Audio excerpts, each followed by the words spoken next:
Hello and welcome. This is Sunrise Daily. I'm Ayo Makinde. Next time, come home alone today.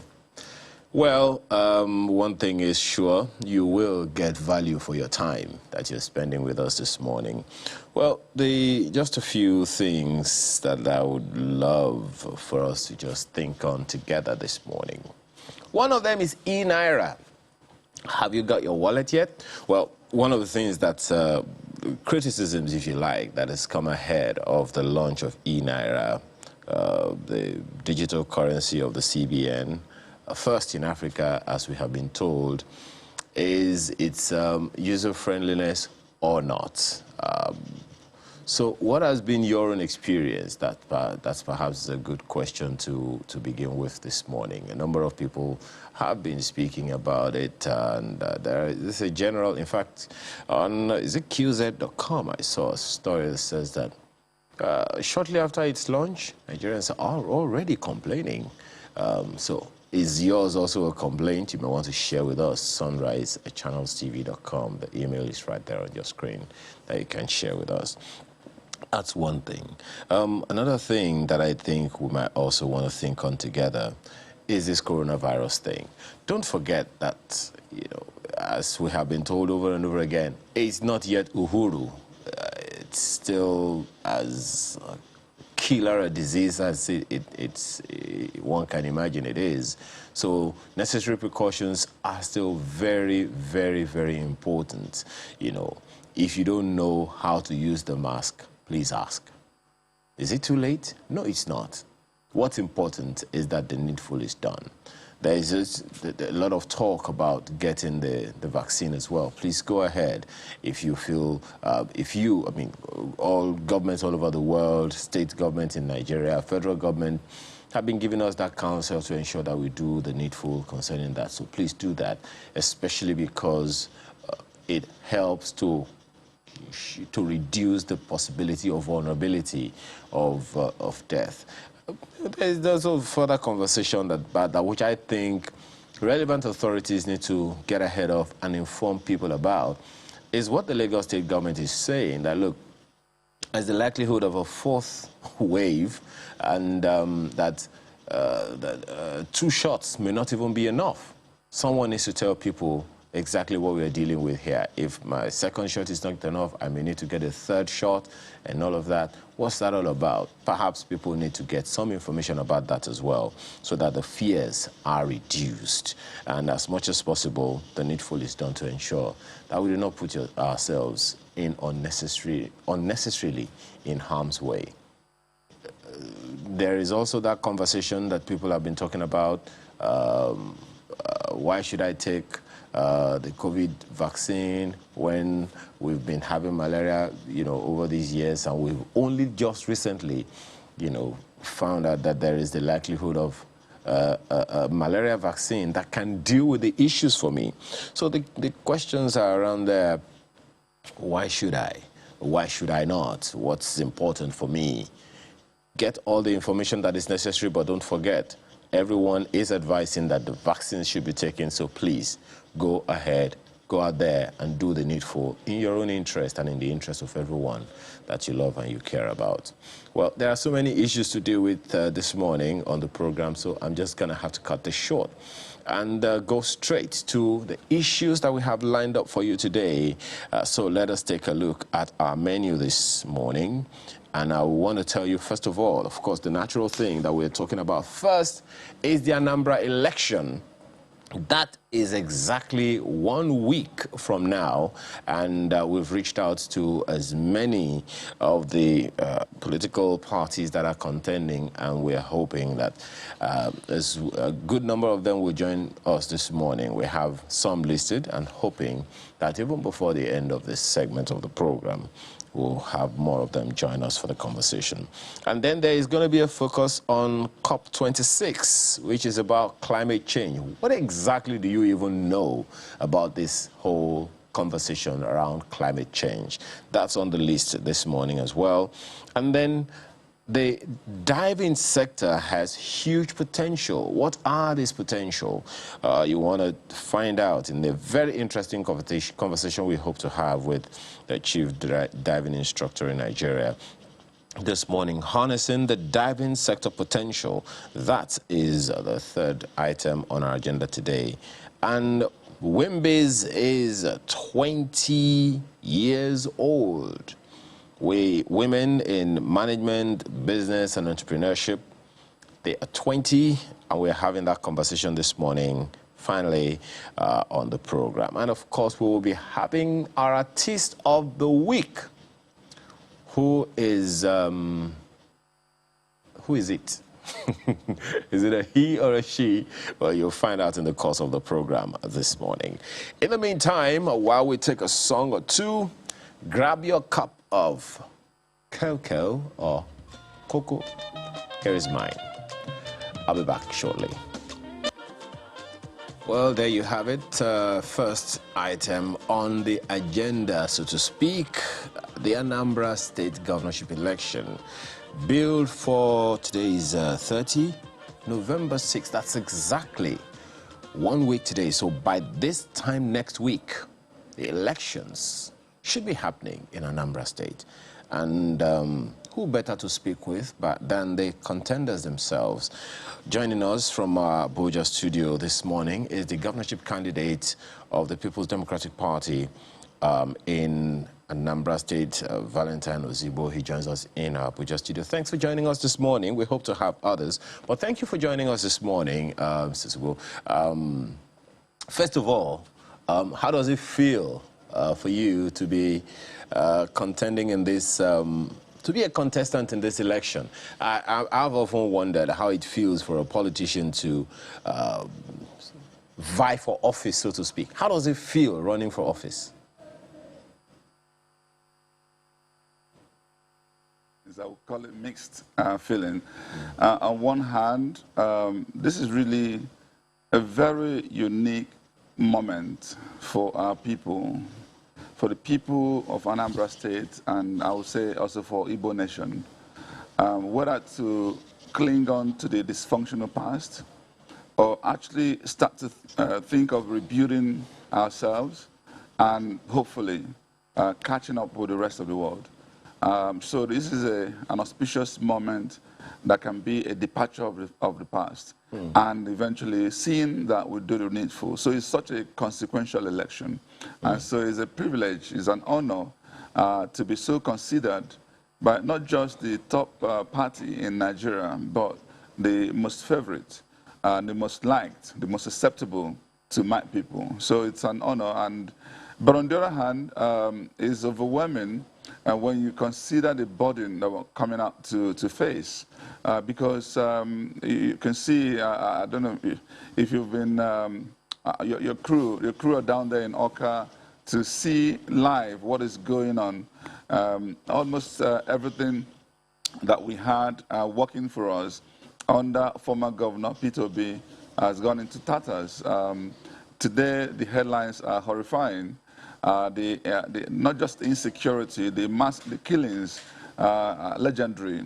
The traffic situation, the roadblocks, the bad roads, just nothing to be proud of. So the burden gives one a serious concern. Where do we start from? Where we're going to start that process of rebuilding? But I'm also, comforted by the fact that in anything that I've always done in my life, I've always excelled, and the reason being that we have enough competent people that will be in the team to start that rebuilding process. So it's a mixed feeling for now. Thank you. Well, definitely something to give anyone concern, if you ask me. But you've mentioned, among other things that you mentioned, security seems to be topping the list in many quarters of issues of concern. And the build-up to this election has no doubt been even more significant in terms of security. What gives you the most concern about it? On the one hand, there's been that issue of sit-at-home being called by pockets of people here and there. and which people have had to live by. And then on the other hand, there's been those, unfortunate, security breaches that have seen to the death of a good number of very, very wonderful, innocent Nigerians. So how do we even begin to deal with this? What happens when we have a security challenge as we have on our hands now, and at the same time, we have an election? What are your thoughts on how we handle, or we should be handling that? It's such a concern. It's such a horror. When you see this story every day, or almost on a weekly basis, you hear the atrocious activities going on. It can only be burdensome in your mind. How much more when you know some of the victims personally, and some of them highly respected, some of them so peaceful. Look at the case of Dora Akunyele's husband. It is so heartbreaking, heart-wrenching. But for me, what I see also is clear abdication of responsibility, paucity of leadership, both at the center and at the state. And I said it with due respect. So now, nobody's even able to provide sufficient intelligence. And sometimes we actually blame the wrong people. Who actually is orchestrating this? Where is this coming from?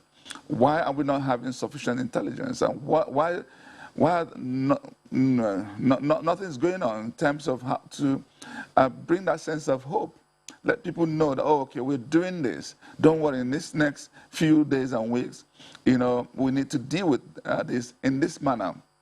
Yes, we don't discuss all security issues in public, but there is, for some of us who are contenders, we don't even, when we try to inquire, when we reach out to who is who in the security apparatus, you find that there's not a lot going on that will give someone comfort. So that is on one side. On the other hand, I feel that what needs to be done is a root cause analysis. We need to work with a lot of intelligence. Yesterday, for instance, I was told that two of the gunmen were actually shot dead. And it so happened that they are not even Igbos. So where did they come from? Who has hired these dogs? And they all do this in the name of IPOB. And so you don't know how criminality has infiltrated and then taken advantage of the fact that there has been this confusion about sit at home or not sit at home. So I think it's important to understand where this is. We need to dimension this. We need to know who are the armed robbers among them, who are the bandits among them, and who actually may be agitating for whatever reason. And when it comes to the people agitating, we need to then have a sit down and make sure we can resolve issues. And this is why it's important that we have the right person in the leadership. Because when you have the right person, a good person, somebody who is competent and qualified, what that does is inspire hope. They will be able to give you a chance to do the needful. And once they see that you're dealing with the social issues to their satisfaction, I can tell you peace will come fully. Okay. And then also it's important to highlight the fact that these activities going on here, like I said before, it may not be exactly where some of us are thinking.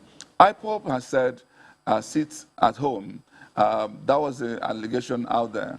But we also have received another counter information from probably the people who are actually in touch with Nnamdi Kanu, saying that they actually never gave such an order, meaning, I mean, when they had the order before had lapsed, and they had come back to say, no, that has now been corrected. So there's actually that clarity that we can go out. And I'm saying this to encourage our people in Anambra State now, that we're actually free to come out to cast our vote on November 6th. Okay. Because we know that's a constitutional right. Okay. And it's also the right thing to do, because power must change hands. Okay. And we also need to retire Yeah, dysfunctional just one leadership. second, And therefore, Mr. Ozigbo. My sincere apologies. Just one second. I mean, you've talked about the fact that there is a need to have all hands on deck to ensure that people know what to do and they actually go ahead and do it. As I said earlier, we reached out to virtually every political party contending so that the governorship candidates can come out, at least on our program today, and give some measure of presence, so to speak. Dr. Godwin Maduka also joins us this morning. He joins us virtually. He is the governorship candidate of Accord Party in Anambra State. Beg your pardon, he's in Awka. He joins us this morning. Thank you very much for joining us this morning, Dr. Maduka. Well, the first question that I asked your fellow contestant is, how has it been for you being in this race? Is it as overwhelming for you as well?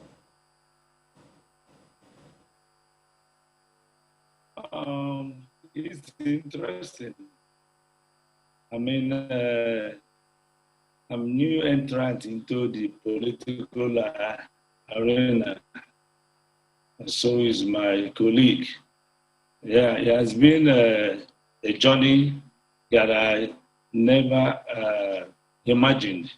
So the main thing here is, why am I even running for the governor of Anambra State? A man who have succeeded internationally, run $1 billion medical business, 6 hospitals in America, a man who have been bestowed by God, I had one of the best education.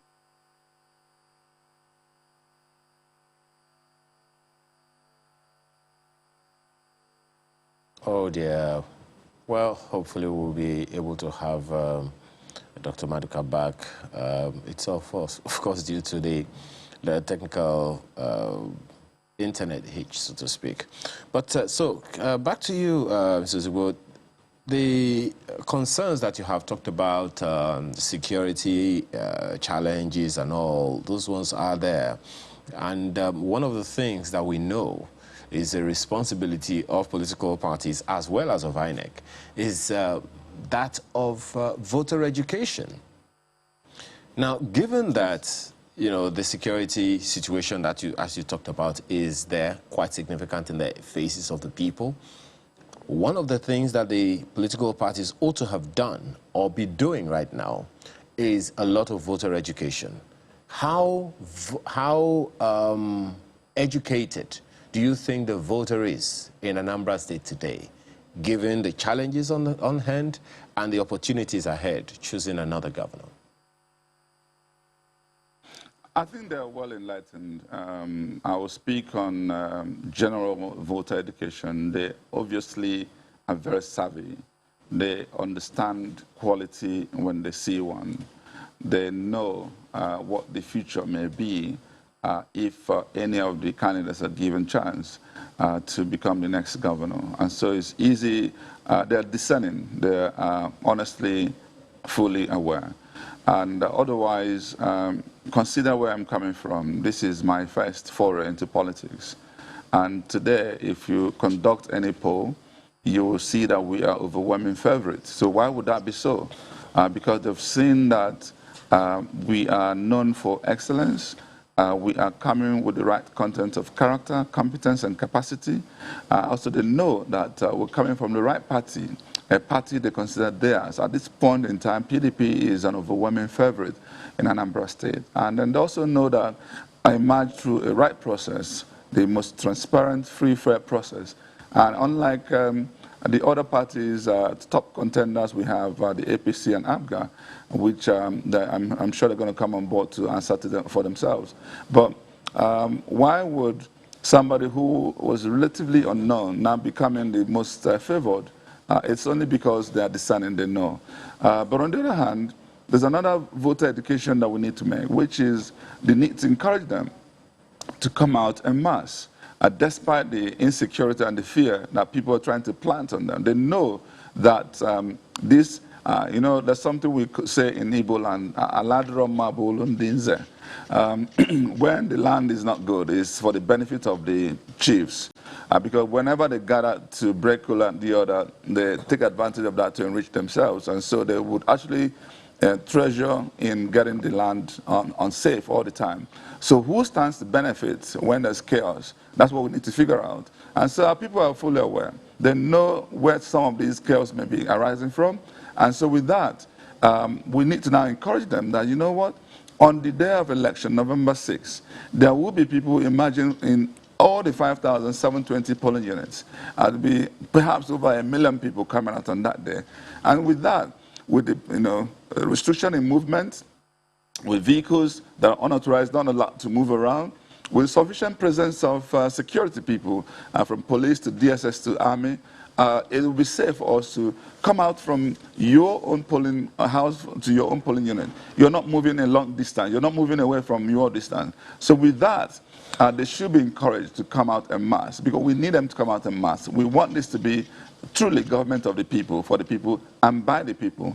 So this is why this is the area I'm emphasizing now, using this platform and also the social media, and reaching out to them on SMS to educate them that indeed do not yield to this fear. It's important that we all come out and do the needful. It's a constitutional right, it's the right thing to do, as the only way we can retire this functional past and cling on to better reality.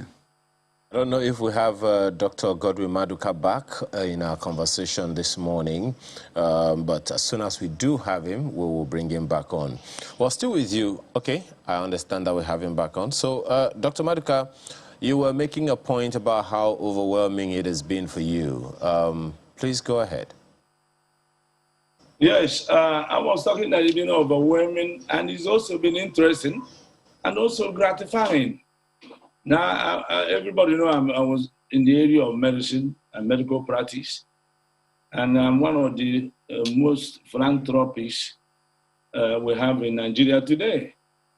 So why would a man who has been blessed by God and have all the things he needed nationally and internationally want to come and run for the governor of Anambra State? That's because our leaders have failed us. And the governors, I don't care which one, they all had failed and they done some good somewhere. But after watching this, my great state of Anambra going down, the path is going, I realized that I have to enter the race. I was one of the people that have been invited by our president to come home and get involved with governance and get involved with the development of Nigeria. We met our President Buhari in New York, and he called all of us to come back home and get involved with this. So it has been a pleasure. I have done so many things in my life that I appreciate, but this is one of the ones that I am so happy to be getting involved with.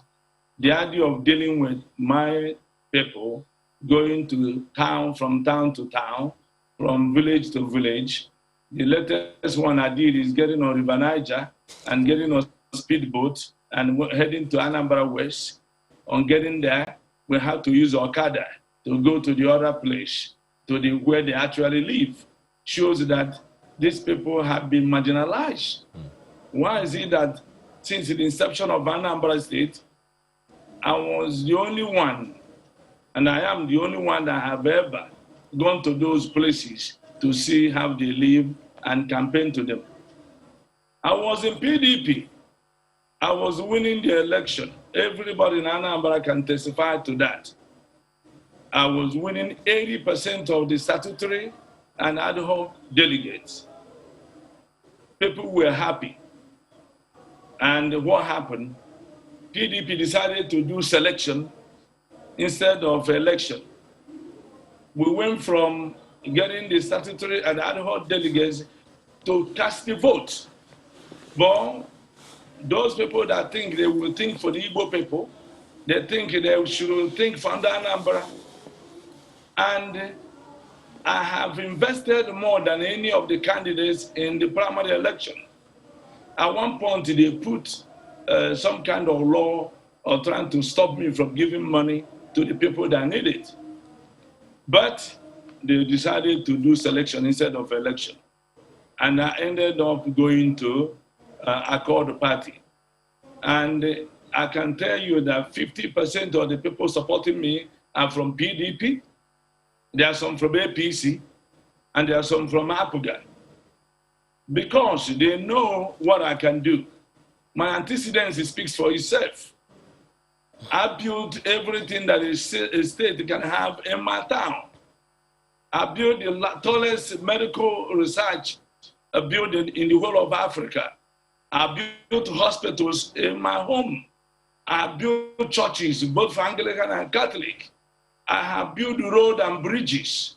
I trained 82% of my community students. I trained them overseas and at home. I have built homes for widows, over 100 of them. Upon assuming the governor of Anambra State, I will be doing what I know I do best. I didn't come down here for money or power or fame. I have all that already. On the inception of being the governor, I will start where I ended. I will not be taught at the job. I already know what to do. I'm a community organizer. I walk around, I have the best intra and interpersonal skills. I know how to deal with villagers. I know how to deal with the religious groups. I know how to deal with different groups in Anambra State. For example, when coronavirus hit, I was the first person that gave palliatives and PPEs to 183 communities in Anambra State. Because I didn't want to sit in there, I have my people suffer. Oh dear. Getting involved with this. Now, if you look at it, and I say to myself, if these people are doing what they're doing and people are suffering, the security issue we have in Anambra, let me say categorically clear, is due to poor governance. And our leaders have failed us, but not anymore. We have to come and make sure that this doesn't happen. I have said in my first 100 days in office, I will make sure that I take the road from Onitsha all the way to Amansi. After that, I will give the federal government a bill. I have also said that I'm the answer to the insecurity problem we have in Anambra. I'm the one that will settle it. How do I do that? Everybody knows that I have built divisional police headquarters. I have built SACS when it existed. I have built national civil defense. I started building the army barracks before I entered the politics. I will fortify all the infrastructures leading to the that we use for our security system. I will also reach out to my brothers and sisters that are agitating for one thing or the other. I will talk to them and make sure that I bring them to the table and figure out what is ailing them. They know that I'm for them. I'm for the youths of Anambra State.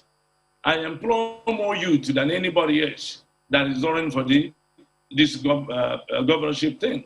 Okay. When you give the youth employment, they will not stick to the gun and knives. They will stick to the employment. Well, Dr. Maduka, just a second. You've said quite a number of things that I think Mr. Ozigbo would also want to respond to very, very quickly. For instance, the choice of you as candidate is one. Now, I'll come back to some of the other issues that you raised about insecurity and all, because there are those who believe that there are, well, you also referenced that. How you will resolve that, will come to it. But let me quickly take on Mr. Ozigbo on some of the issues that you have raised. Well, how do you respond to that, should I call it allegation, about his choice or not? Very quickly respond to that. Thank you. Thank you so much. I have tremendous respect for my big brother, Dr. Maduka. We call him Okosisi. But just two things I would like to say.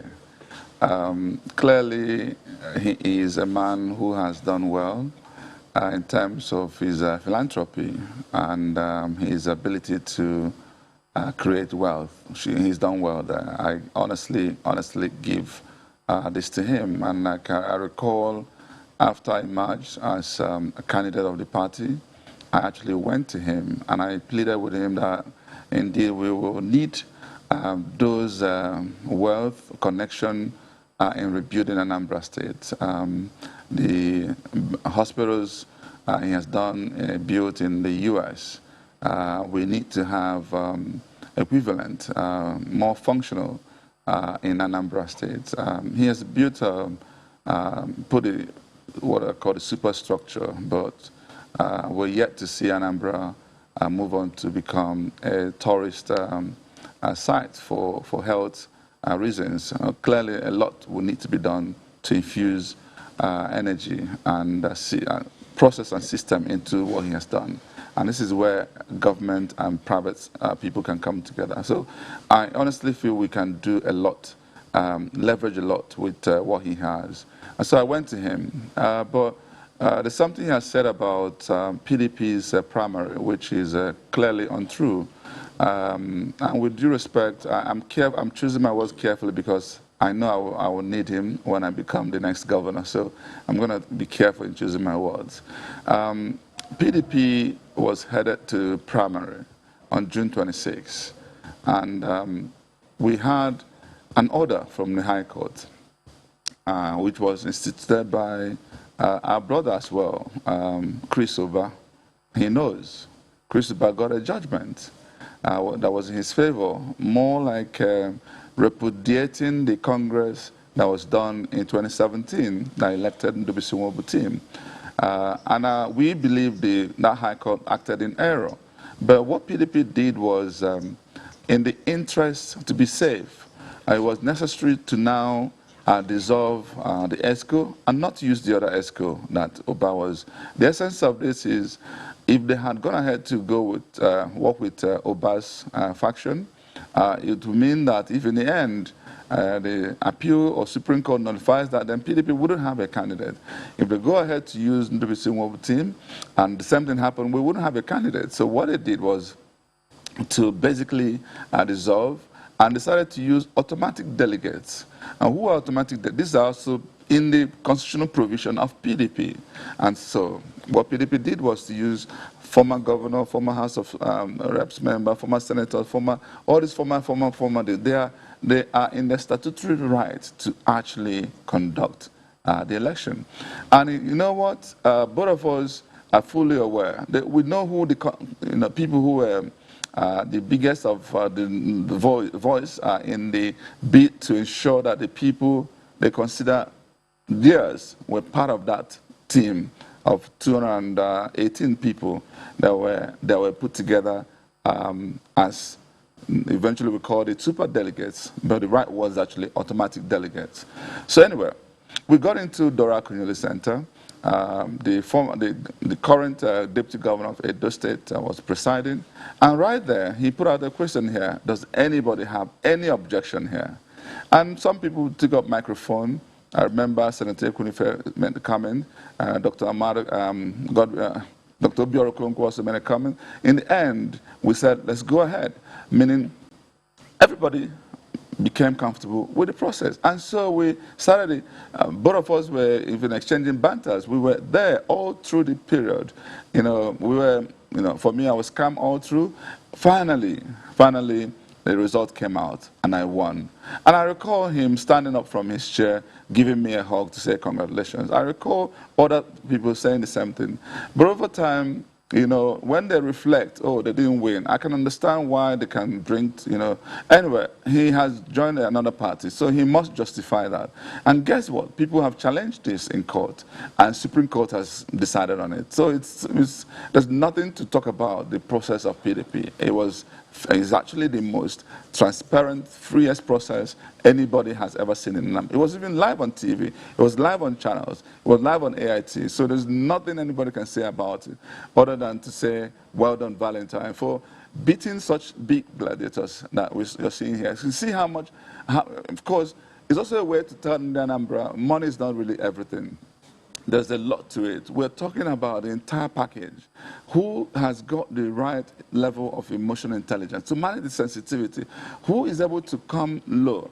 A number of people are known for being wealthy and successful. So if you want to lead or serve them is the right word. You don't have to, in fact, if you have money and you not have the power on top of it, people will fear that, in fact, you're going to become an anarchist. The point here is we are actually better suited with a servant leader, somebody who will come low, stoop low.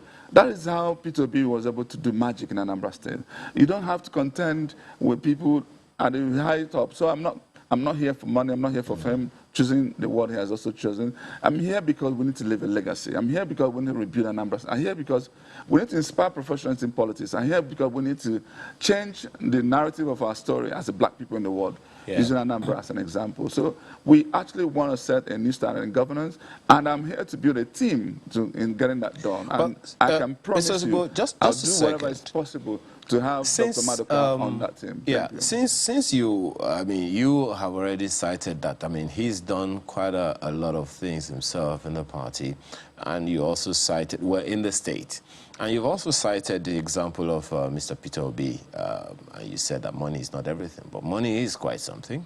I mean, given the background of Mr. Peter Obi, he's a successful businessman as well, just as Dr. Maduka.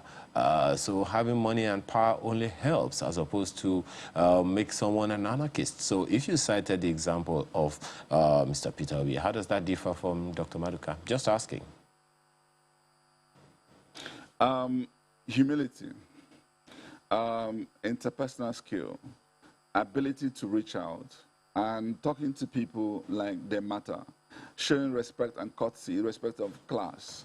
Those are the points. And guess what? Money actually is important, and this is why I funded my primary. If I didn't have enough result for it, I wouldn't be here. I wouldn't be a candidate of the party. Clearly, money is important. But I'm saying money is not everything. It means there are other things, in addition to money, that you need to get things done.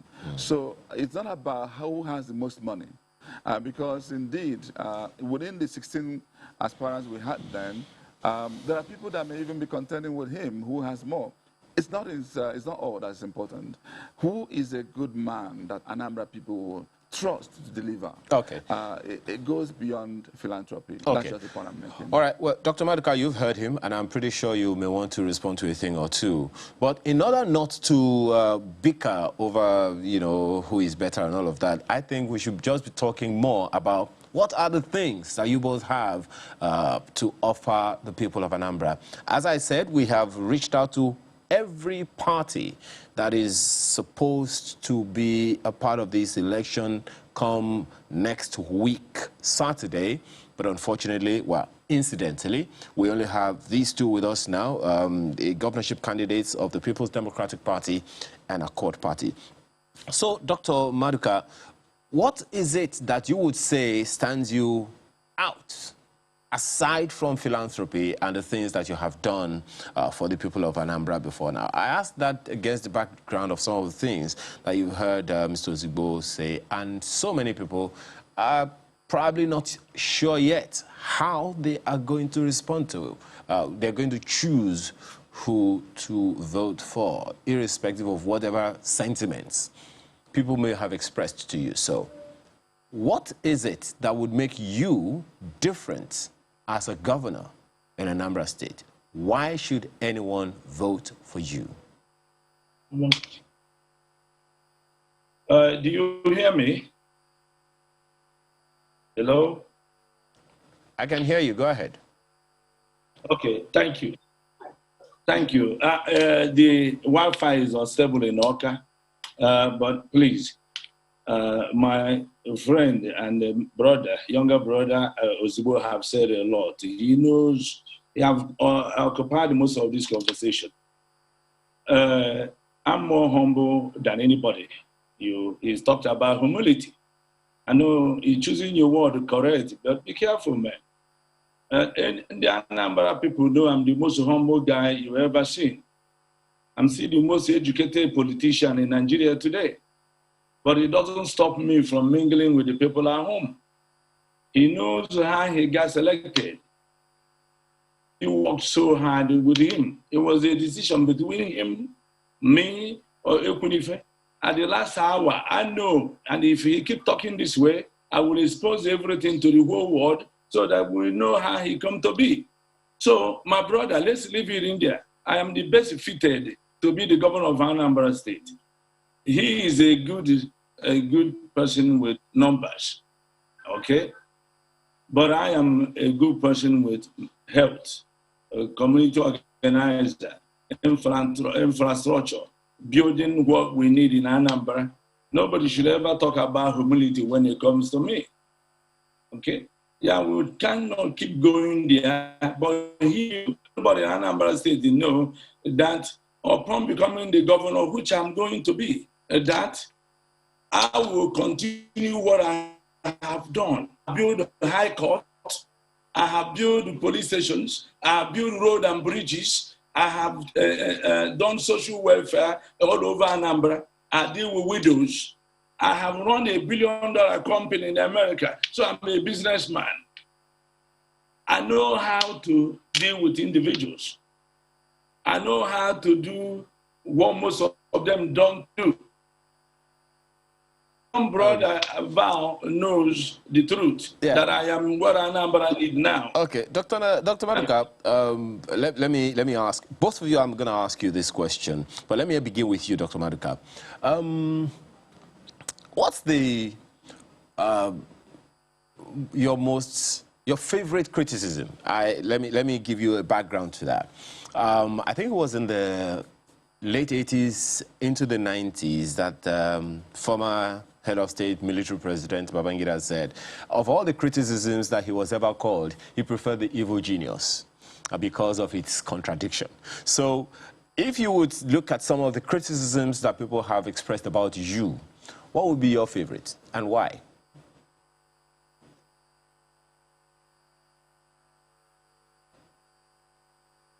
Okay, I think it's frozen on us for now, but I'm sure we'll get it back. Can you repeat the question again quickly, because my Wi-Fi took off some of yours. Okay. The criticism people have about me? Yes. Which one? What's your favorite criticism of you from different people? Okay.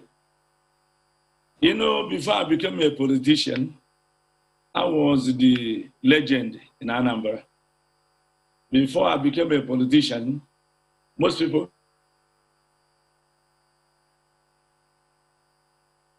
I was a man that grew up in a poverty, went to America and get the best of education, built an empire in US, but possibly live in every major countries in the world, came back home, transformed my city to Dubai.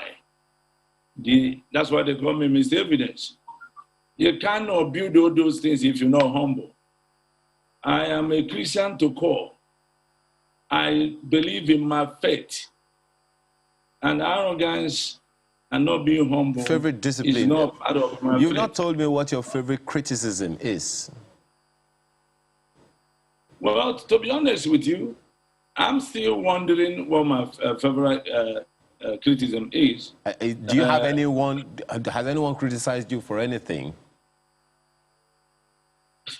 I don't know. I haven't really. I'm not. I mean, as in Anambra, I am their favorite. Okay, all right. They haven't criticized me in anything that I know of. Okay. Maybe my younger brother Val will tell me what they criticize me because you understand. Okay, so But okay, but I'm gonna ask you another question, Dr. Maduka. But let me ask Mr. Zibo, what's your favorite criticism that you heard about you that people have said this is their criticism of you? Before I respond to that, this is exactly the point I'm making. You know, emotional intelligence is the best success factor you can find in the world. And it comprises of three things. One is self and personal authenticity, ability to speak truth to yourself. And in saying this, you begin to realize what your strengths are, what your weaknesses are. And accepting that weakness and working on it and making sure you evolve as a person. That is one thing that you need to have to succeed. And success in all round, not just success in the business empire, all round. Second, your ability to speak to somebody that you're not a god. We are all creatures of God. Speaking with respect, with courtesy, and no matter how lowly the person may be, because you may be better than one person in this, that same person may be better than you in another. So showing courtesy and respect. And number three is social awareness, knowing your environment and knowing how to navigate all these and managing the emotions of you and the others. So one thing I know is where I find a weakness, I'm the first to identify this is my weakness, this is what I'm going to do about it. That said, in responding to you, well, you know what I love about what is going on? When you basically don't give me sufficient credit, when you feel that I am the underdog, when you think I even am moneyless, I am nothing, that is where the victory actually sweetens. Because suddenly they start asking, who is Valentine Ozigbo? How did he get here? And it is because I probably like to do more and talk less. One of the criticisms that come my way is some people thinking that godfatherism is an issue where I am concerned. They usually will say, P2B is my godfather. I laugh because indeed, on one hand, if you need to understand the true meaning of godfatherism, you know that indeed I don't have a godfather. But on the other hand, there are people who have done well, who I respect, who I consider my leaders and guardians that I run things by. And he happens to be one of those, and rightfully so, and I'll come to it. But why do I talk about this? Godfatherism is usually negative. It's about people who will, tie your hands, make you unable to perform, and actually lead you astray ultimately because of their own selfish interest. Somebody who is already self-made, who is sufficiently comfortable, who has done well in this chosen career. If you are talking about governorship, there are people who have done it well. So all you need to do, learn from what they have done and add more to it. I have tremendous respect for P2B, and it is even interesting that I'm being associated with him. It is positive. But when people talk about this, they come from the negative perspective. So I laugh. What is important here is that, number one, I win the election. Number two, I govern well and leave a legacy. And how I would do that is basically to say to myself, what I'm about to do now, how does this sit before God? And how does it sit before the Anambra? And I decide. Okay. Thank God that today, I have nobody that I owe money to.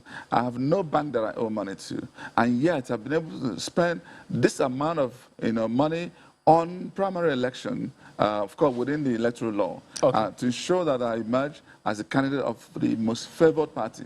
So let's talk about, because there's okay.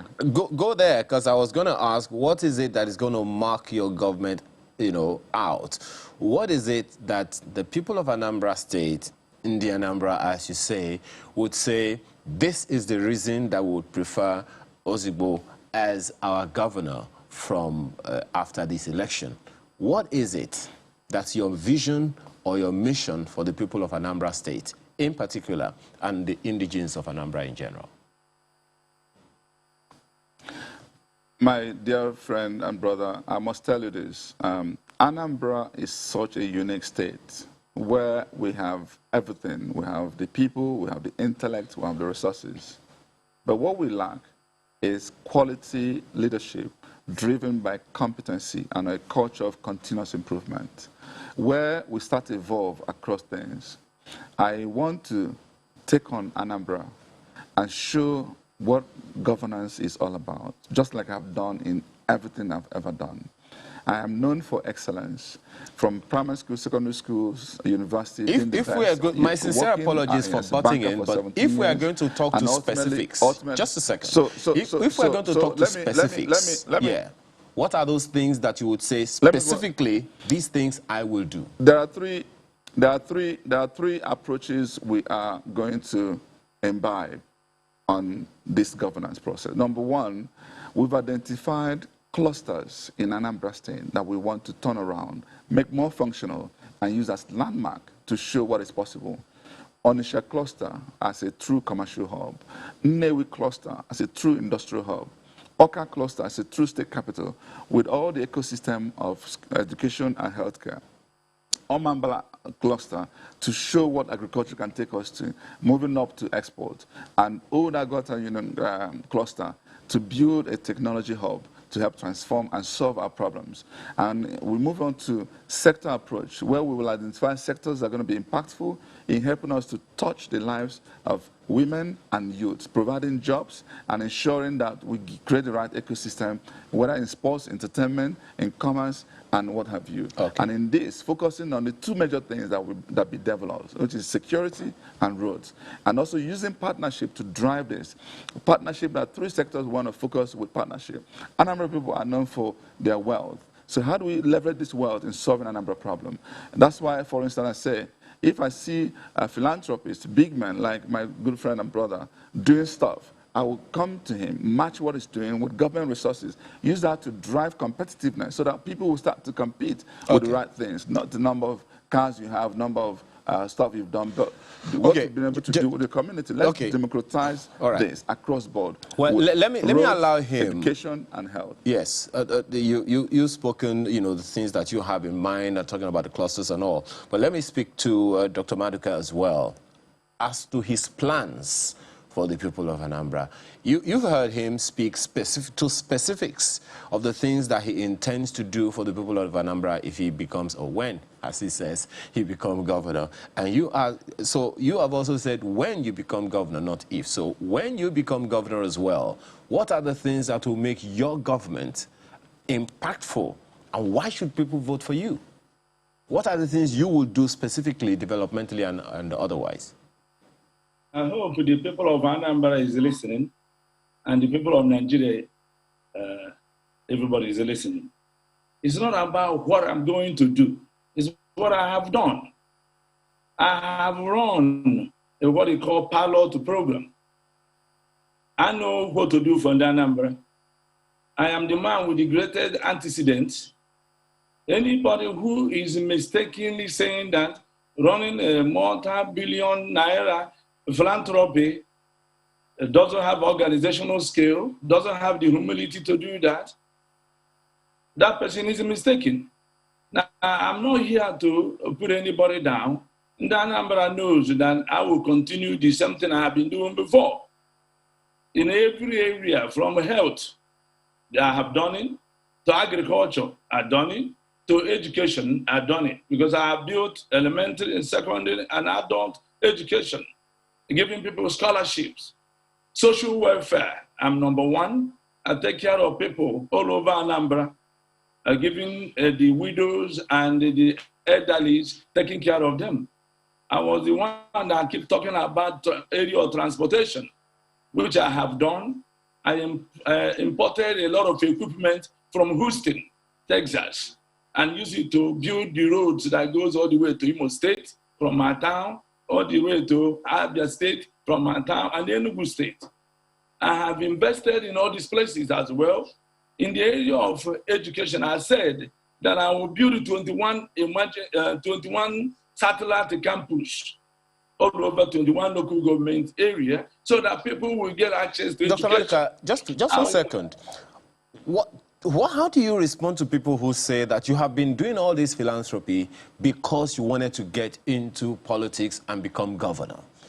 That all these things you were just doing simply because you just wanted to buy people's interests, and that now it's payback time for the things that you've done?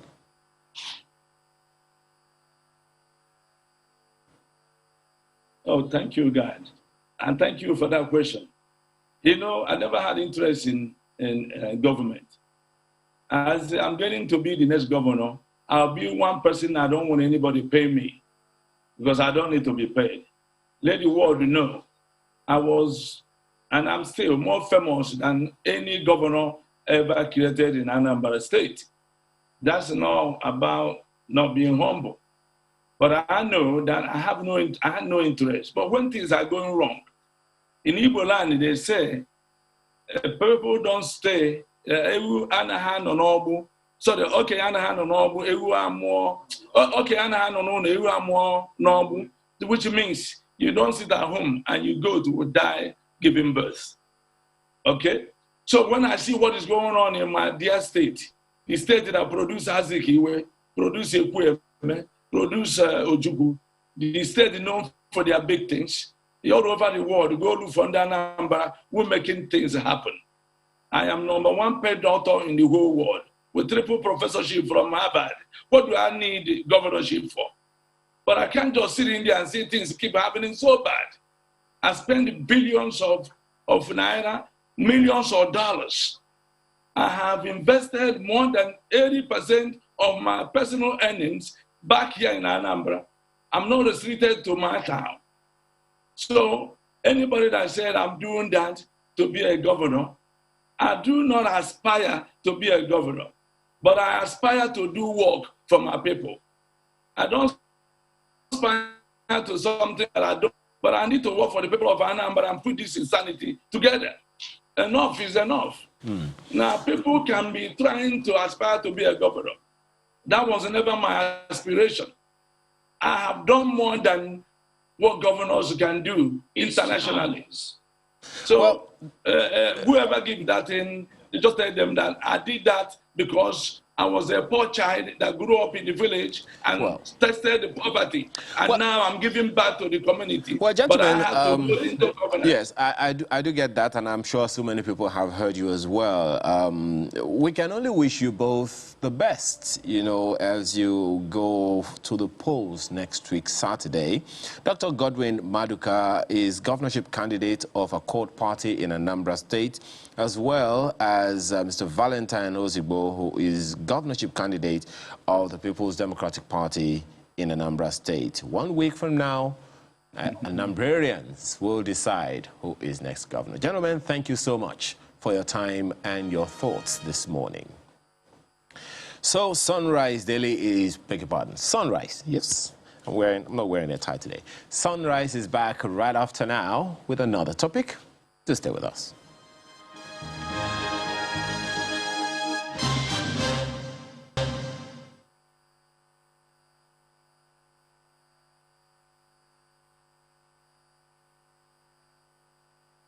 COP26. Yes, that's our next conversation this morning on Sunrise. And we have Ben Llewellyn-Jones, who is British Deputy High Commissioner in Lagos, joining us this morning to have a conversation around the 26th session of the Conference of the Parties. I hope I got that right. I didn't murder the name, did I? No, not at all. It's a pleasure to be with you. You were very, very, very points. All right, thank you very much. Well, that banner right behind you, the Climate Change Conference UK 2021, is something that is giving everyone concern already all over the world. But let me begin this conversation by asking you, 6 years after signing the Paris Agreement, how far would you say the world has come? I think the world's come a long way, and no doubt there's further to go, but a long way. And if you think that at Paris, the world was essentially committing to a 4-degree rise in world temperature, that was, that was not the ambition, but that's what the commitment showed.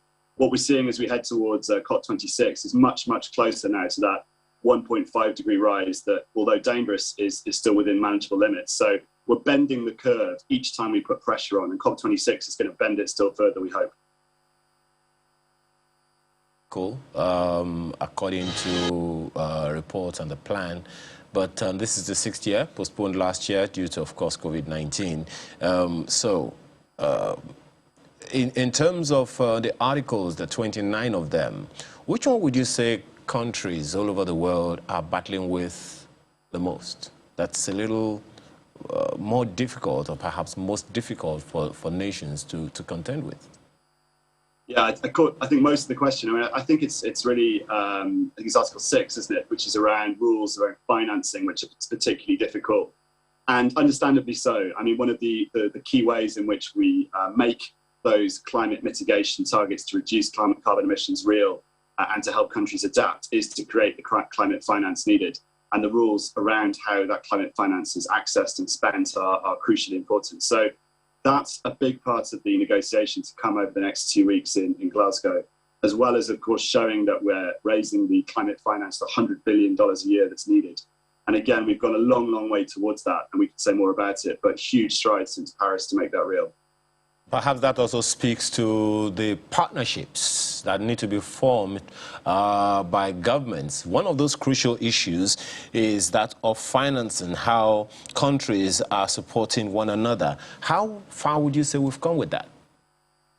I think a long way. I mean, I think there's also a realism now around how hard this is, which I think is important. I think one of the things we can say about COP26 is certainly there are aspirational targets, but there are much more real and practical and reachable targets, and climate finance is one. You know, it's true we will not have $100 billion of finance from 2020 every year as we want, but we know we can make it by 2023, and we know how to do that. And we also know now what's required, and there's a pathway to doing that in a much more meaningful way. So there's realism, I think, amidst the ambition, and that comes from a lot of hard work, but also real-world commitment from leaders, those who are gathering in Glasgow ahead of this time too, to change the way their economies work, which takes some pain, some struggle, but also has opportunity for the future, not least in countries like Nigeria. Capacity is one of those things that that is crucial. One of the conversations that a number of people would have around that would be, okay, so there are some countries that understand what climate change is about, I mean, quite significantly, but there are those who are still struggling with the realities, perhaps because it's not even as real in their own part of the world as in other parts of the world that are really feeling the pinch. So in terms of capacity, what do you see? In what areas do you think nations need to balance each other out specifically? You've talked about the funding part of it. What other areas would you say this conference will address the issue of capacity in order for nations to support each other to achieve one goal? Absolutely, very, very important. I mean, I think you're right that there's different degrees of, if not understanding, experience of climate change. But I mean, I'm in Lagos. If you say to someone climate change, they might say, okay. If you say flooding, they'll say, absolutely. No, I get that. That's real for me. If you go to other parts of Nigeria, drought. If you talk to farmers in Nigeria, they'll say rainfall. You know, these effects are being felt, and I think across the world actually they're being felt. Although to some degree much more serious, frankly, in the developing world where rain-fed agriculture is much more prominent naturally as a way of living. So, you know, firstly, I think all countries feeling it, but the developing world feeling it hardest. In terms of capacity, I think there is significantly more capacity now to assist countries that are feeling the effects and so to adapt to the dangerous effects of climate change. And actually a lot of what Glasgow will look at is, again, real-world practical ways of doing that. Climate insurance, for example, which can help people protect against the impact of flooding. Green bonds that can help states like Lagos, but Nigeria itself as well, raise money to invest in infrastructure that can be climate resilient. So real ways to address those issues that actually help make capacity possible and build it. But, you know, naturally, we're dealing with a very, very difficult situation in real time, increasingly real time, and that's the experience of climate change. And so the urgency is really felt, and Glasgow will, I think, help push us along. Well, one other issue along that line that you're talking about now is technology. A good number of countries are battling with that. It's a reality, but it's a battle all the same. Do you see enough countries out of the 196 or so that have been expected for this conference? Do you see that technology shortfall? How significantly do you see it? And in what way do you think governments need to play up technology both in dealing with the climate change issues and in communicating it to the people? I think you're right again to highlight this, and technology transfer is very, very important. Transfer of knowledge, know-how, IP to other parts of the world. But I think we're seeing it happen. I mean, if you look at it in practical terms, what does technology mean? Renewable energy. How do you create renewable energy around the world? We've seen a massive change, not just in the technology available worldwide, the cost of it, importantly, much more affordable now around the world. And that's not come by accident. It's come by market pressure, government pressure, subsidy. It's really, really pushed the envelope on that. And that kind of technology is available here now in Nigeria. I think there's more that can be done to make it still more readily available and more affordable to ordinary people and to business. We, for example, would welcome the removal of duty on the imports of standalone solar systems into Nigeria. It would make it much more affordable for off-grid energy to be accessible. Because we realize when it comes to technology, it's not just about new and the whizzy and the kind of the things that are new and exciting. It's about making sure real people get access to energy. And in a country like Nigeria, that's fundamental and a real part of what COP26 is trying to do as well, helping people who've never had access to energy get access to energy, but clean, sustainable energy.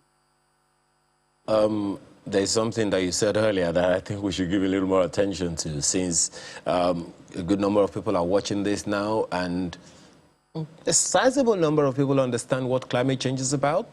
But a huge number of people all over the world are still wondering what this is about. So that puts a question mark on communicating how people can contribute to the challenges of climate change and helping their governments to achieve the Paris Agreement, and including all of the NDCs that they may have contributed and put forward.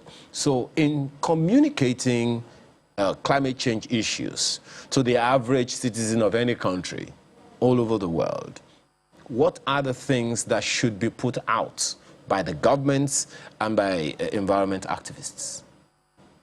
I think the most important thing for people to communicate, to understand, to communicate to each other is around how to make their living world more sustainable, how to live in a more sustainable way. And in small ways, we can all make a difference. Reusing plastic is a very, very clear example. Again, I live in Lagos, I do beach cleanups, and I'm struck by how much plastic's thrown away. And actually, if we can reuse and recycle plastic, we're reducing the amount of energy being used to produce plastic, reducing carbon emissions. We're also, frankly, impacting things like flooding. Often flooding comes from blocked up drains as much as it comes from rainfall. So I think really, and you're right, making this real for people is around how to change their lived experience and how they can contribute to that, and how we can incentivize that change in behavior. Secondly, I think it's about at least people putting pressure on their governments to provide solutions that are sustainable for them. I mean, in a way, I think coal is a very good example. People want access to energy, and in parts of the world, coal is the predominant source of energy. The trouble is, coal is directly contributing to the kind of rainfall, the flooding, the experience they're having. And that's not sustainable. We realize that, we know that. So how do we help governments, and how do people help their governments to say, we need sustainable forms of energy that don't give us the wider problems that coal produces? So I think it's about making it real for people and the things they can do, and a sustainable living environment. Change in behavior, you talked about that in a little bit. Getting that across can be quite a task, given that people have their real issues that they are contending with on a daily basis. How do we begin to communicate that? Change in behavior. This is how I got to where I am now, and I need to move away from it. But I can't move away from it and achieve the things that I've achieved over the years. How do we begin to communicate that? So I think the first answer is to say, that there are opportunities from the change itself. So actually what we can do is to create we are creating a world where there's more opportunities. So for example, for a lot of people in Nigeria, that they don't have access to energy, the opportunity of renewable energy means they will. So actually we can improve their living condition, improve their circumstance, improve their access to clean energy, clean cooking stoves and so on. That's a possibility that climate change and our action against climate change brings in a way that it might not have done. So I think that's the first thing, is opportunity. The second, I think, is to say that the impact and the dangerous impact of us continuing as we do is going to make our lived circumstance worse, flooding worse, drought worse, agricultural yield less. And the third, I think, is then to show how not just opportunity, but jobs can come from this. real-world employment. Because again, as you say, people are interested in the now, day-to-day, how do they feed their family? Jobs can come from this in the green economy. And I think, again, Nigeria is well placed to experience that, to benefit from that, if we can harness the opportunity in the right way. Excited about that part, creating jobs. Please, give me a lecture on that. Not too long, but,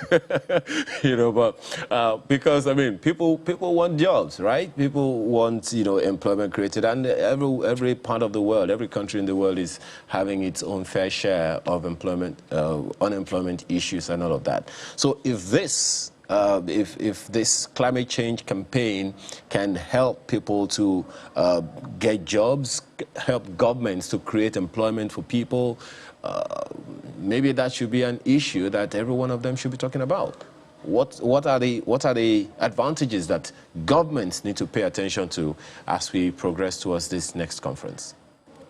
So I think two very concrete or very real examples for people. One would be in agriculture, where we know that agricultural yields are falling. We know that Nigeria's population is growing. We know that rainfall is a challenge. So with the advances we're making in terms of producing climate-smart agriculture, seeds that produce more crops, seeds that can withstand weather, we can have a farming population in Nigeria that can not just produce, but then can move its product up the value chain, can export. And I think, again, we can make that happen. And that's happening, if you like, as a result of technology drive from the work to combat climate change. The second is in manufacturing.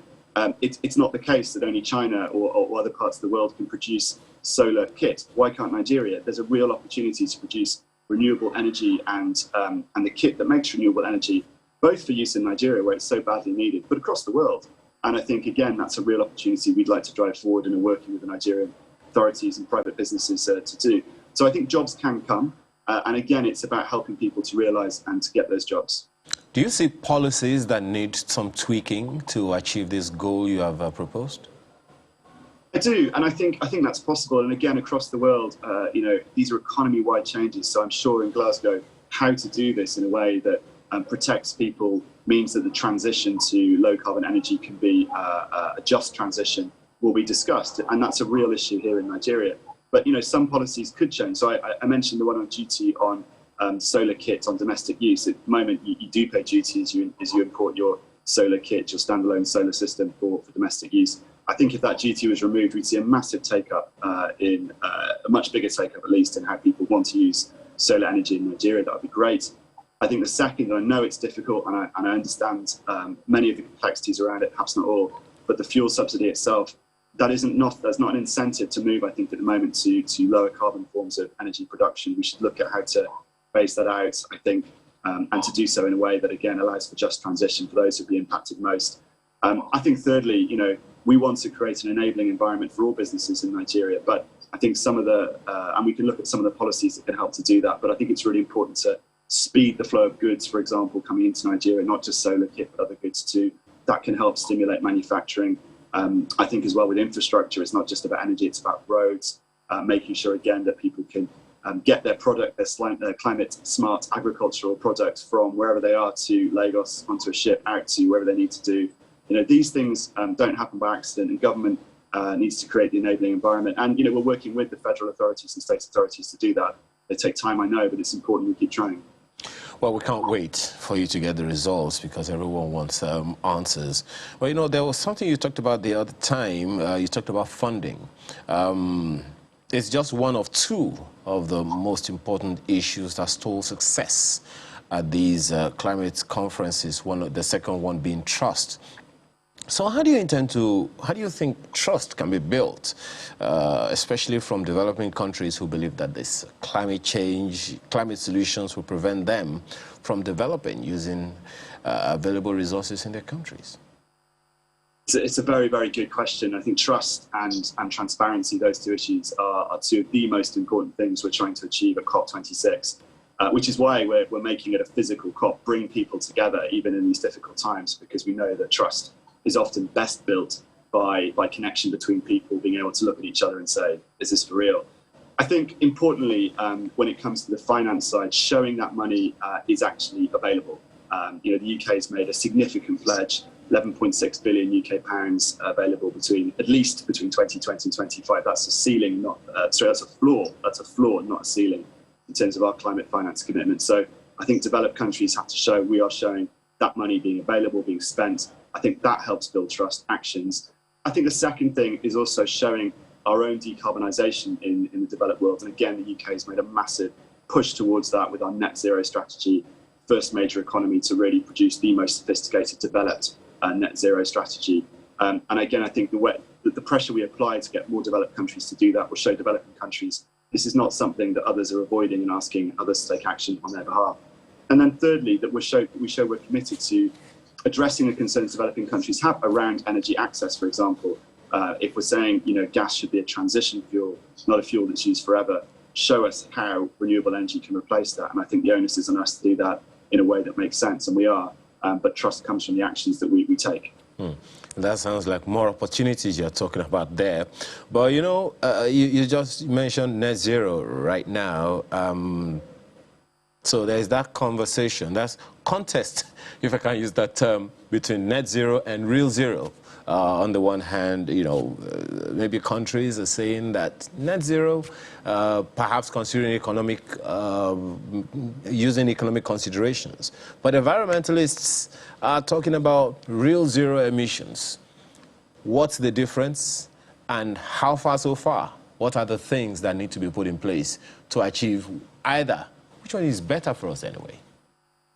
Well, it's a live debate, and I understand it. And I think, that just to demystify it, net zero essentially says that, we will be using carbon in the future, but we're going to be offsetting that either through our reforestation or our carbon sinks. And it also, I think, recognises that transition is required, that carbon emissions need to peak at a certain point and then decline as countries are able to embrace new technologies around renewable energy, whereas real zero, I think, is a much more aggressive strategy towards decarbonising immediately.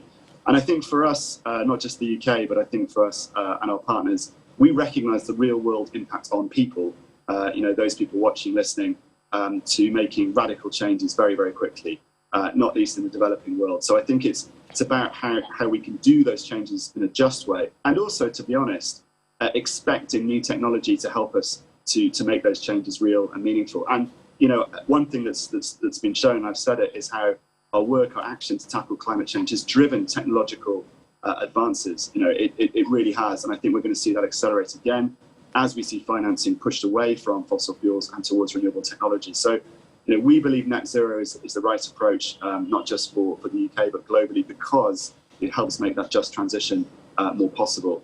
But transparency and trust is important. The debate around real zero will happen at COP26 in Glasgow. It's right that it does.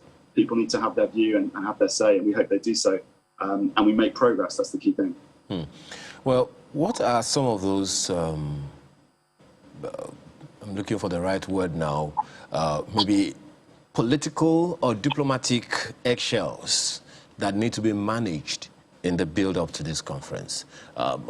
You've spoken about trust and transparency. Perhaps that suggests that maybe there's some, issues around that now that need to be addressed. So what are some of those diplomatic eggshells that need to be navigated as we build up to this conference starting very soon?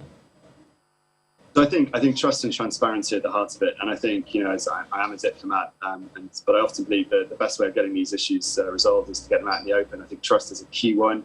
I think the second is confidence that transition will happen, and that means that developed countries, all countries there, will keep their commitments. And I think Nigeria's made a really ambitious nationally determined contribution. That's fantastic, and we will help Nigeria as it implements that.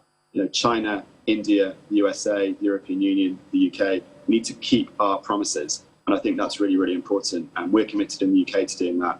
And we want to make sure that others are equally committed. So understanding how we know those promises are being kept, understanding how coal, for example, is being phased out in large parts of the world where it's predominantly used at the moment, understand that can be made to happen. I think that's key. Well, some countries, we understand, had initially withdrawn, and hopefully coming back now. What's the level of confidence of their return, and how sustainable is that, in your opinion? Well, I think the country that's perhaps most in the spotlight around withdrawal and return is, of course, the United States of America. And we've seen massive leadership from President Biden, but also his special envoy, John Kerry, for whom this is a very familiar debate, but real energy and real diplomatic drive as well. And it's fantastic to have them engaging and also contributing on climate finance. We've also seen engagement from China, from India, and I think, every country is different, the challenges are different. I think what we need to see now when it comes to COP26 is not just the developing world stepping up, and it's the big emitters stepping up: China, India, EU, US. The developed world needs to step up in that space. So I think that's going to be the pressure. I'm not sure if that's a diplomatic eggshell or not, but it's very clear. Well, okay. Let me allow that slide. But there's something that also came to mind as you spoke, and that's the fact that it seems that the different countries of the world, we're all interested in our different silos. While we know that climate change issues are global issues, it's a global issue. What happens in Glasgow could have an effect in what happens in Accra. What happens in Somalia could have impact on what happens in Shanghai. We seem to not know. I mean, maybe we know, we just play the ostrich around that issue. How are we finding a way to communicate the far-reaching effects of the single action of one little individual in one country to a whole nation or community in another country or continent altogether? Well, it is tough, but I think there's more that's been done, and in Glasgow will show that too. There's models now, for example, that show the impact of climate rise and the impact on sea level rise. Those models are terrifying when you look at them, particularly when you think about 4-degree rise in temperature, which we hope very much to avoid. We're looking at 1.5-degree rise only. But they show the impact on low-lying communities. They also model, for example, the kind of investment that would be needed around flood defences, around agriculture. So there are models that help with that. I think the very excellent youth activism we've seen, not least from Africa, not least from Nigeria, to be honest, the Nigerian youth activists going to COP probably there right now, who've really stood up and spoken to their own constituencies in and around Nigeria. And they have a voice and a credibility that, that is fantastic. I think they're getting that message across. And I think then, as I say, sadly, the real-world impacts of climate change are being felt now more broadly. So for all of us, it's harder to pretend that this isn't something happening now. When the rain falls in Lagos, we all look out the window and worry. And I think, we did that before for sure, but we do that in a much more serious way now. We think about the impact on those in low-lying communities in Lagos itself. We can't escape that. So I think communication is a big issue, but I think it's less of an issue than it was. I think action is the real issue now. People are saying, okay, I get there's a problem. What are we going to do about it? What are you going to do about it? That's what we're trying to get to now. Well, if communication is an issue, not as significant an issue as action now, perhaps that means that maybe the communication is not, what's the word now, actionable enough? Maybe. I think what people, climate change is often considered a very technical issue. And I think the negotiators in Glasgow will go into depth in all these articles that you referred to and so on. But I think when it comes to action, the kind of things that people want to see, they can understand. They can understand where their energy comes from. That's a very communicable thing. People know that energy comes from coal or from renewable energy. You can know that.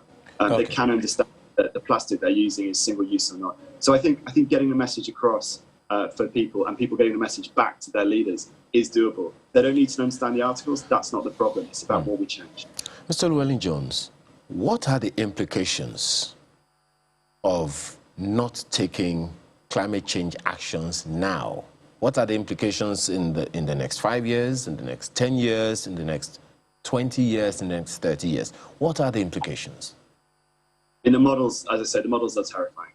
And of course, the impact is different depending where you are in the world. But basically, if you're in the developing world, the impacts are incredibly serious around flooding, agriculture, population movement, conflict over water and resources. The implications are extremely serious. And the reason we need to take action now, commit to action and take action now is because after a point, it is difficult to avoid the baked-in climate change rise of temperatures that we know will happen. We're seeing that already. A rise of 1.5 degrees is not ideal, but that's manageable. A rise of 2 degrees is really not ideal. A rise of 4 degrees, of 6 degrees is catastrophic for large parts of the world that then become uninhabitable. So, it's easy to say that, it's hard to address that, but I think we're much clearer now about the kinds of consequences we'll face if we don't both take action and commit to further action now. How well, how significantly are we carrying along young people? Because in another 20 years from now, the people in government now may not be in government anymore, 20, 30 years from now. How well are we carrying young people along who will continue the campaign you're talking about? I don't think young people are the problem. If I'm honest, it's old people. I think young people in Africa, in the developed world too, are absolutely seized of this issue. My 10-year-old daughter tells me about climate change all the time, and that's not unique to her. I think the problem is for generations above that who understand the risk, but are actually having to manage the transition and the pace at which they can move and are prepared to move. I think young people are playing a vital role in pushing for that ambition, and also saying quite clearly, we will live with these consequences, financial and life, but otherwise don't make choices. So young people are playing, if they're on the field, they're playing offense. What we need to do is drag the rest of the team with them and try and get those goals, because I think it's really important across the generational divide, actions taken. So just one last one for you. What are the expectations from this conference? So, we are very ambitious, and I know there's lots of talk about the risks of not succeeding, but we see the opportunity of success. And I think for us, seeing the commitment to climate action that will mean we only have a 1.5 degree rise in global temperature, locking in commitments, that's key. Secondly, on finance, and I've said it's possible, we've shown a path, but getting the commitment to make that climate finance work and be available. Thirdly, making sure that finance can be available to support adaptation and also the natural world. One of the key things that's changed over the last few years has been an understanding that sustaining the natural world, mangrove swamps, for example, in Nigeria, is critical to our actions to tackle climate change. It's a good thing in itself, and it's critical for that reason too. And then finally, and most importantly, making sure that climate finance is available. That's a Paris rulebook that we talked about earlier, and making sure that climate finance is available to developing countries across the world. So we think success is achieving those things and really pushing on with positive momentum, because not everything will be achieved in Glasgow, we know that, but it's about pushing on with positive momentum beyond. Well, Ben Llewellyn-Jones, British Deputy High Commissioner in Lagos, thank you so much for your time this morning. It's been quite illuminating. To be with you. All right. So, we're back in a moment for another one. Do stay with us.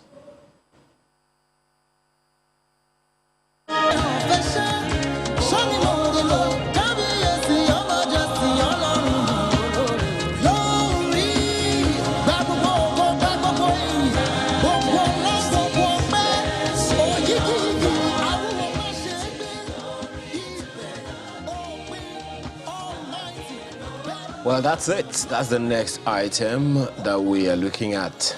Women in management, business, and public service. WimBiz, a non-governmental organization, is celebrating 20 years of existence with the theme Celebrating Legacy. So it's been 20 years already. And there are a couple of representatives of the organization to tell us more about WimBiz and WimBiz at 20. Ayodotun Rotimi Akinfenwa joins us this morning. She's a WimBiz associate as well as WimBiz Conference Planning Group Committee member. Thank you for joining us, along with Fumi Onoma, who is also a WimBiz associate and WimBiz Conference Planning Group Committee member. Both of you, thank you for joining us this morning. Let me begin with Fumi this morning. So, WimBiz is 20. How far so far? Yes, it's been quite a journey, and we're celebrating legacy this year after advocating for women in empowerment in Nigeria for over 20 years. Okay, well, let me ask my namesake.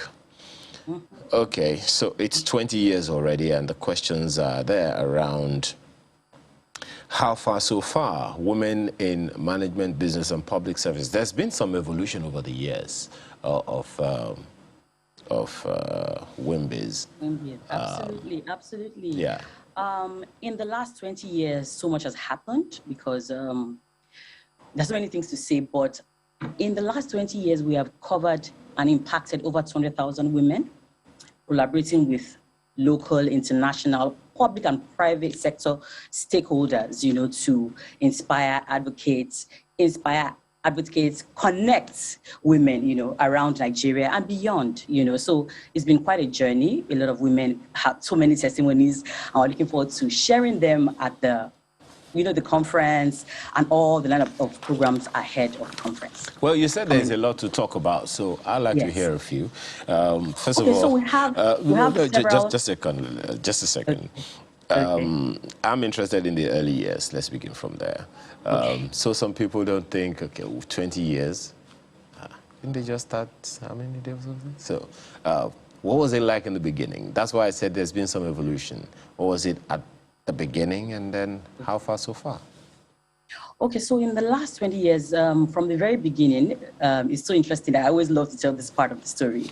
The fact that this whole organization was established by a man, along with a number of female founding members.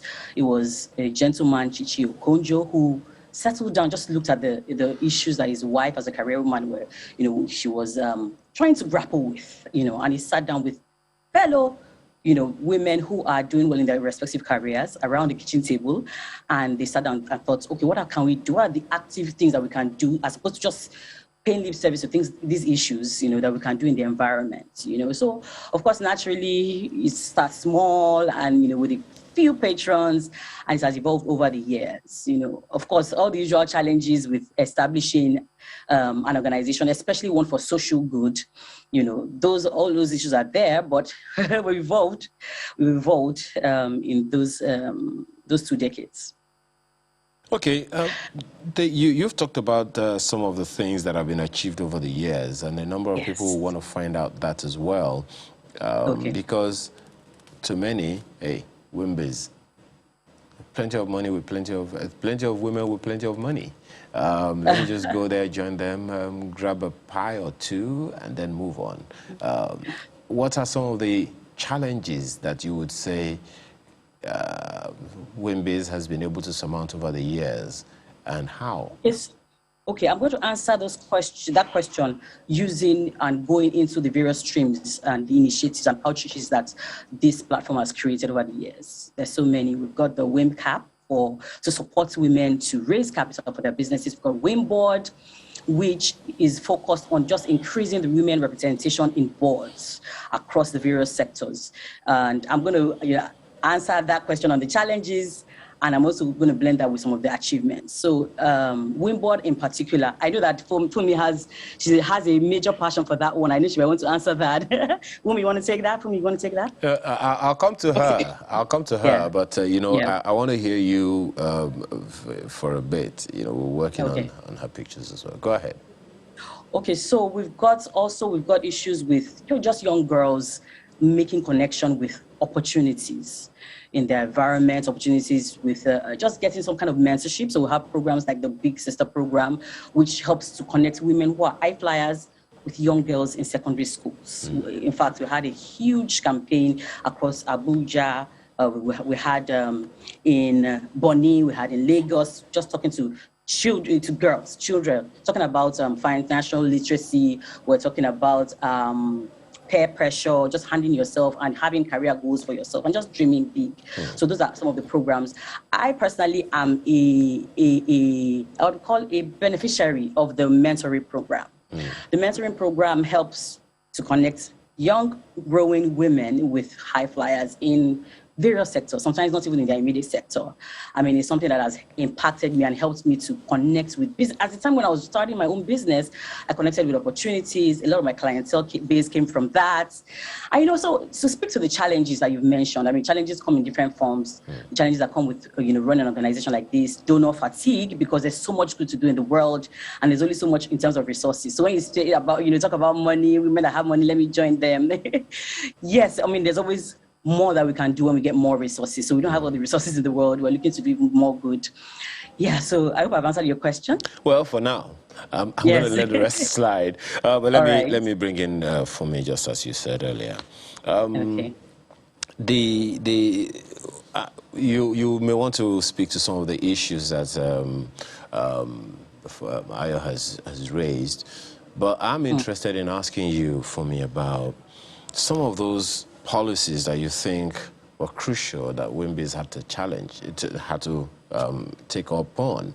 I ask that against the backdrop of that SDG, gender equality, and then so many people talking about the need to bring women into the fray, into politics, into this, into that, and then those challenges are still there, keeping almost like doing everything to keep women down.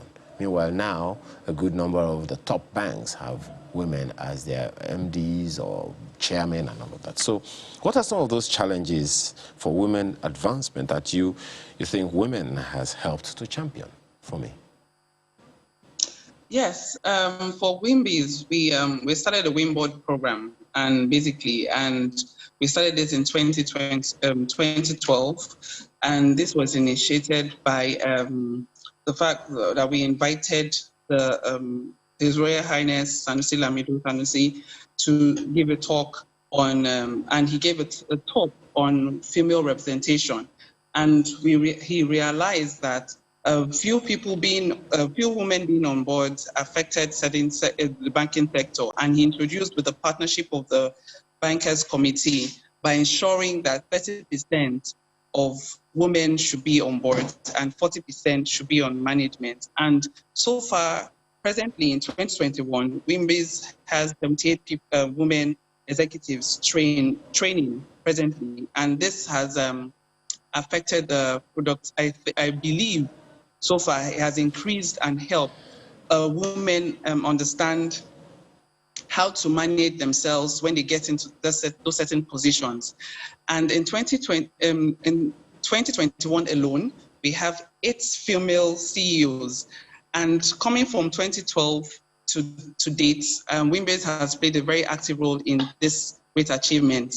In 2015, we had First Bank appoint Mrs. Abuko Awoshika as the chairperson for First Bank, which is one of the first since the bank was created over 100 years ago. So WimBiz has played a very active role in ensuring women are prepared for those roles and when the opportunities come to play.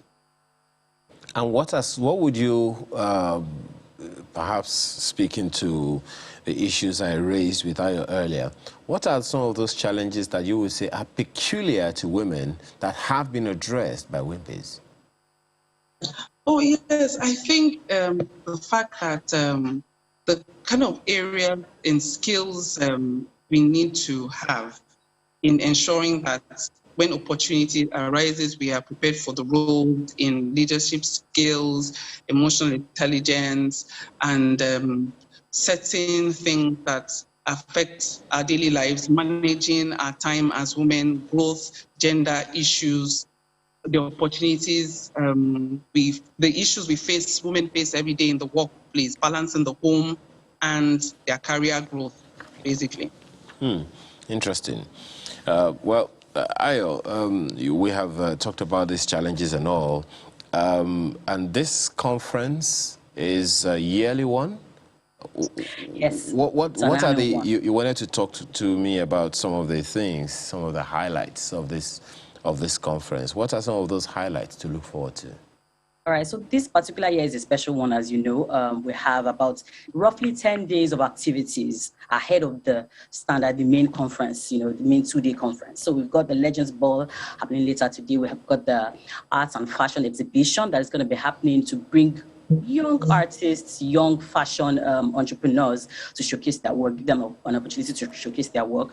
We have the golf tournaments, bringing men and women together, working together on the same teams, playing together on the same teams. We've got the networking breakfast. We've got virtual masterclasses. We had the big sister program, which had happened earlier, about a week ago. So it's a whole flow. And then for the actual conference, we've got plenary sessions that are going to be talking about women in leadership. We're going going to be talking about how we have a session we call Build to Last. That's talking about how, a number of successful people have managed to just overcome the odds to run their businesses effectively in this climate. So we've got a lot. We've got keynote sessions. We've got keynote sessions from 3 keynote speakers. We've got Mr. Femi Adeola. We've got Ngozi Okonjo-Iweala, and another keynote speaker as well. So it's a whole lineup, and we're very excited about it. Well, I would have been very surprised if fashion didn't make it to the list. But let me ask for me about this next one. Okay, you may want to add to some of those perspectives to the conference. What are some of those things that I may have left out in, the conference for this year? And then the fact that, look, the theme this year is about celebrating legacy. Tell us about why that had to be the theme for the year. Oh, yes. Basically, we're celebrating legacy, talking about the women that have gone before us to achieve greatness and have opened the doors of opportunities for younger women to come out and to do more and be more. And also celebrating the 20 years of existence of WimBiz, the impact on the growth of women in Nigeria and globally, basically. All right.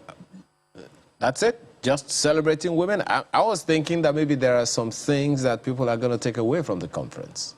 I believe that should be it. Oh, yeah. Absolutely. We're going to have a lot of yes, we're going to celebrating legacy. We have that's why we have the 1-week celebration. We have different events. We have the golf tournament happening, and this helps in the unity and diverse networking for both women and men. And we also have the arts exhibition happening also, which helps in introducing WimBiz associates to the fact that they can invest in arts, despite the introduction of another segment, the fashion, where women can shop at reduced rates, and helping young upcoming fashion designers themselves.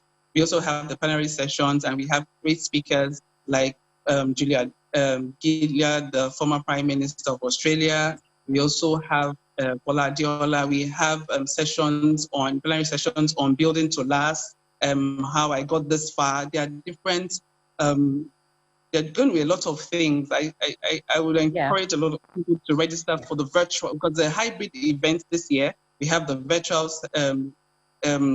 registration still open for people to register, and can go find that on our website, www.wimbiz.org.com, and we also have the www.wimbizconference.com. Yeah. All right. To add to that, if I may quickly add to that, on the celebrating legacy. Right? Go ahead, please. Go ahead. Yeah. I mean, the idea is to celebrate not only the women of WimBiz, but the women who have, especially women who have overcome the odds, overcome stereotypes and shattered ceilings. So you'll find that a lot of the activities we're going to be having will be things that would speak to celebrating icons that may not necessarily be in, a part of WimBiz, icons who have, just charted the course, not just for themselves, but for women coming after, recognizing those icons. And also one key thing that I love that the chairman or the chairperson of our executive council always says is that the celebrating legacy is not only for people that have gone ahead or for somebody else. Each one of us has a legacy, and the onus is on us to think about our legacy. And a lot of these events will trigger, deep thinking, insights, and would ask a lot of questions, of course. And of course, part of the things that we're going to do, I can't let all the, everything out of the bag. I guess the bag is on the dates of the event. November 4 and 5, you said? 4th and 5th. Okay. Please, we would encourage people to register, especially for the virtual, but I think we have a few slots for the physical as well. Venue, date, and time. Okay, I know the date now. Venue and time. Yes. So it's virtual. It's virtual for the most part. So 4th and 5th, and you can register on the website. Okay. Annual conference. The website is wimbiz.org. Just to be clear. WimBizAnnualConference.org. WimBizAnnualConference.org. Yes. That's interesting. Well, ladies, I just have to say thank you, and hope that indeed the objectives of the conference are achieved exactly as intended. Thank you so much for your time this morning. Ayodotun Rotimi Akifenwa, as well as Fumi Onuma, both of WimBiz Conference Planning Group Committee. That's it. Thank you very much for your time. So, thank you for your time. Right now, we take a short break, but I'll take you straight to Abuja, where Sheun Okimbaloye, okay, he's not ready yet. We'll be back.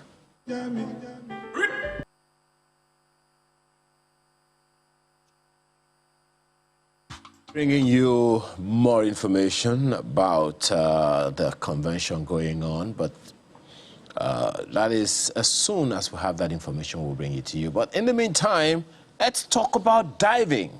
Guess what? Recreational diving, I mean, you could consider it as big business, but professional diving, well, you have to be a qualified diving instructor, and that allows you to work anywhere around the world. What exactly is this about, really? There are so many people in the world that are aquaphobic. I can't even stand water. I mean,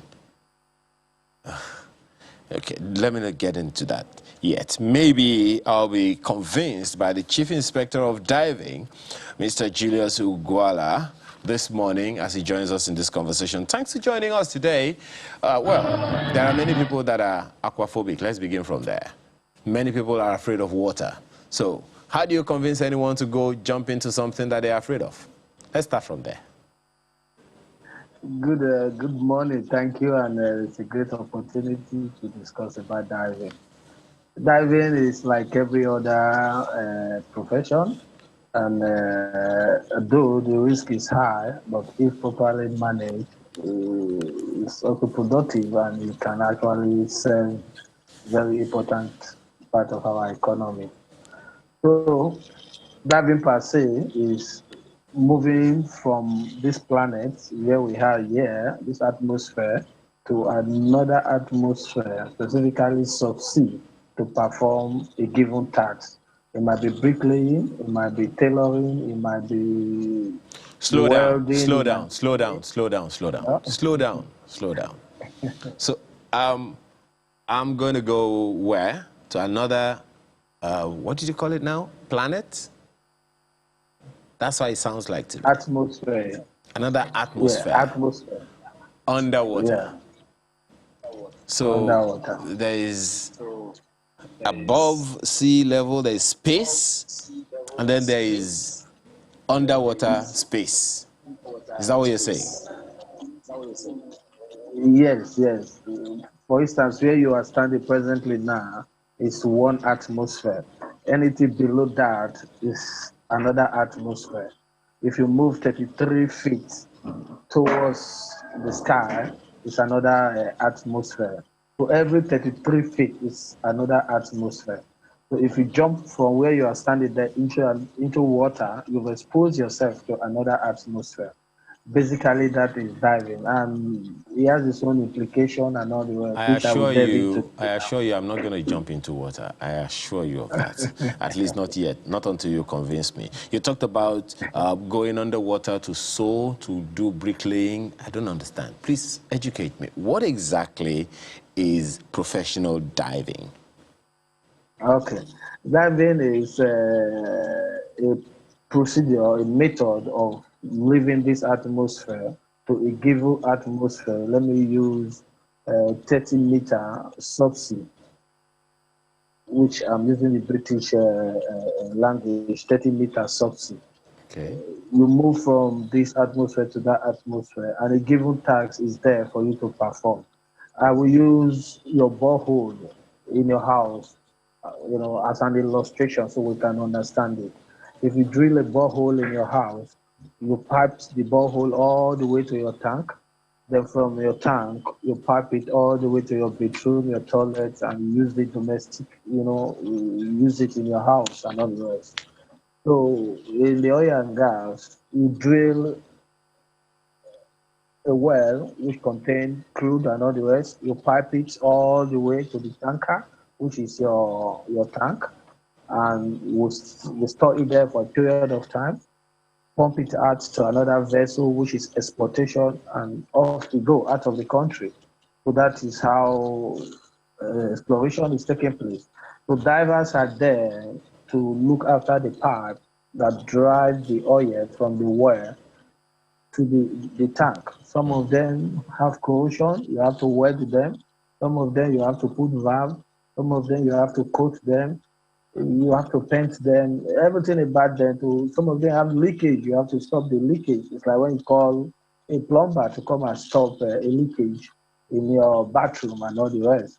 So as divers, you have a bit of knowledge of every bit of everything that no one can go there and perform underwater. But as a diver, you go there and you perform that task. You So know, that you is diving make it from the sound layman aspect of it. you make it sound like it's just a tea party. I mean, you just go there, just paint, just do welding. But you began by saying, though it is a high risk trade, but at the same time, it has potential. Let me begin with the risks. What are some of those risks that are there, that you know from experience, that it's been toughest to contend with for people? Okay, ignorance is one of the biggest risks when people are not aware of what they are doing. You know, I normally say it, out of ignorance, one can kill himself, right? That means ignorance is demonic.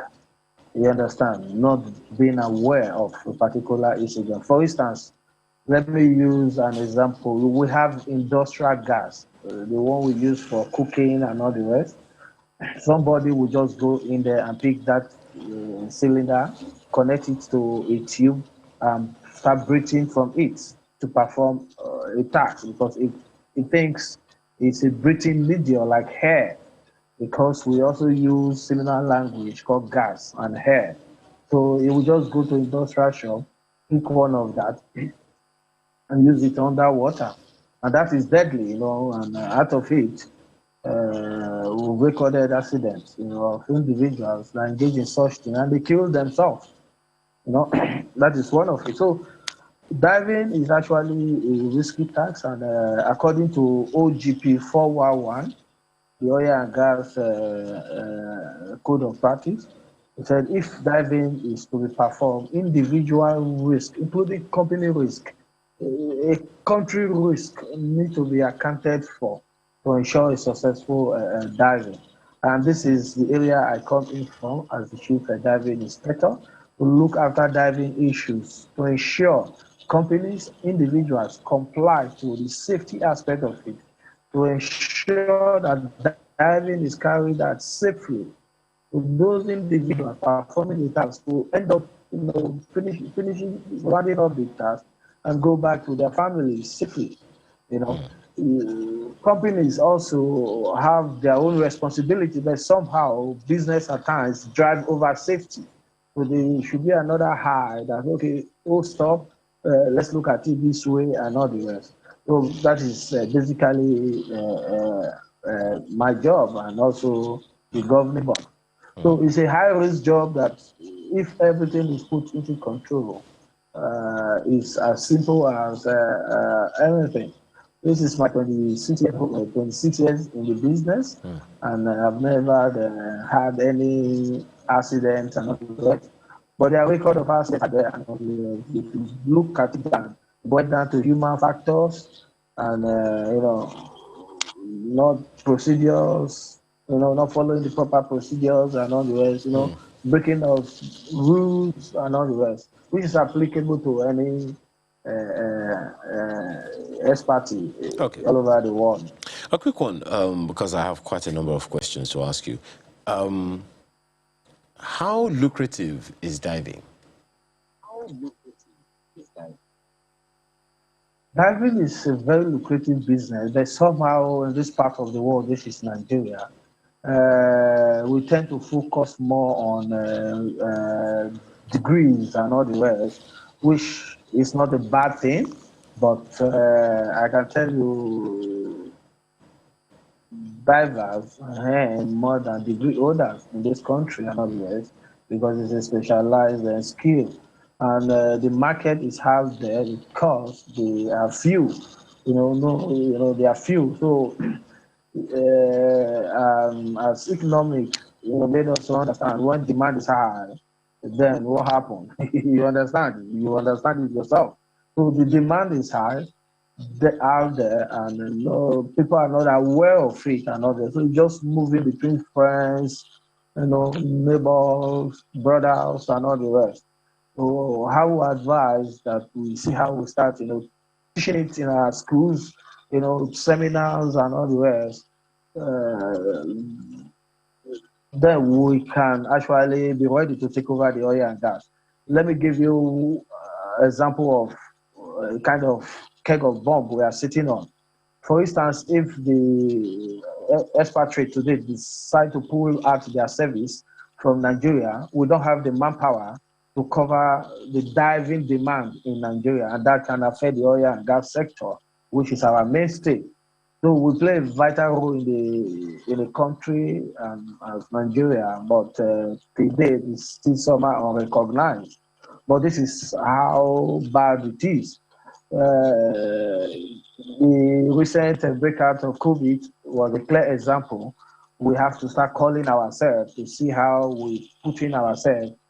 Some who are already doing business have to forgo their business, come back into the profession just to hold the oil and gas to ensure the production and all the rest. Before we start having countries coming in from, after vaccination and all the rest. So it's so lucrative. I can tell you today, we don't have enough to match our own oil and gas sector as I speak with you. Well, it's interesting when you say it's lucrative and then we don't have so many people in it. What would you say is the reason for that? I mean, it would seem like we deliberately shortchanged many young people in the riverine areas, for instance. Or is there any other basic skill needed other than swimming? That is even the funny thing. We have all it takes to actually get people into this race. For instance, if you go to the south area, the Delta, the Bayelsa rivers and all the rest, all the way to Akwa Ibom, Lagos and all the rest. These guys are already swimmers and all the rest. And one of the criteria is for you to be able to swim very well and swim a very long distance, which is approximately 200 meters. They are qualified naturally, and you only need a secondary school, which is O level, no deep qualification. And that's why you can read and write and solve basic mathematics and all the rest. But somehow, out of ignorance, we are not getting, the knowledge of this. For instance, we don't have the school here in Nigeria. For instance, we only have the PTI. Presently, just a second. Have Subweb oil and gas. Just 1 academy. second. Perhaps that's a job for the governing board, the diving governing board that you mentioned earlier. But we'll come back to that. I want to quickly give us an update of something that is happening in Abuja. Sheon Kimbaloya, correspondent, is at the PDP convention in Abuja right now. Sheon, how are you? What's the update?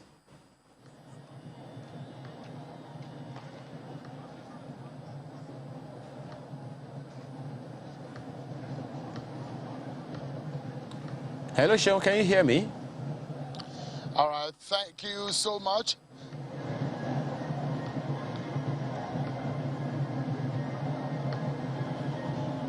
I hope, Sheon, if you can hear me, just give us an update of what's happening.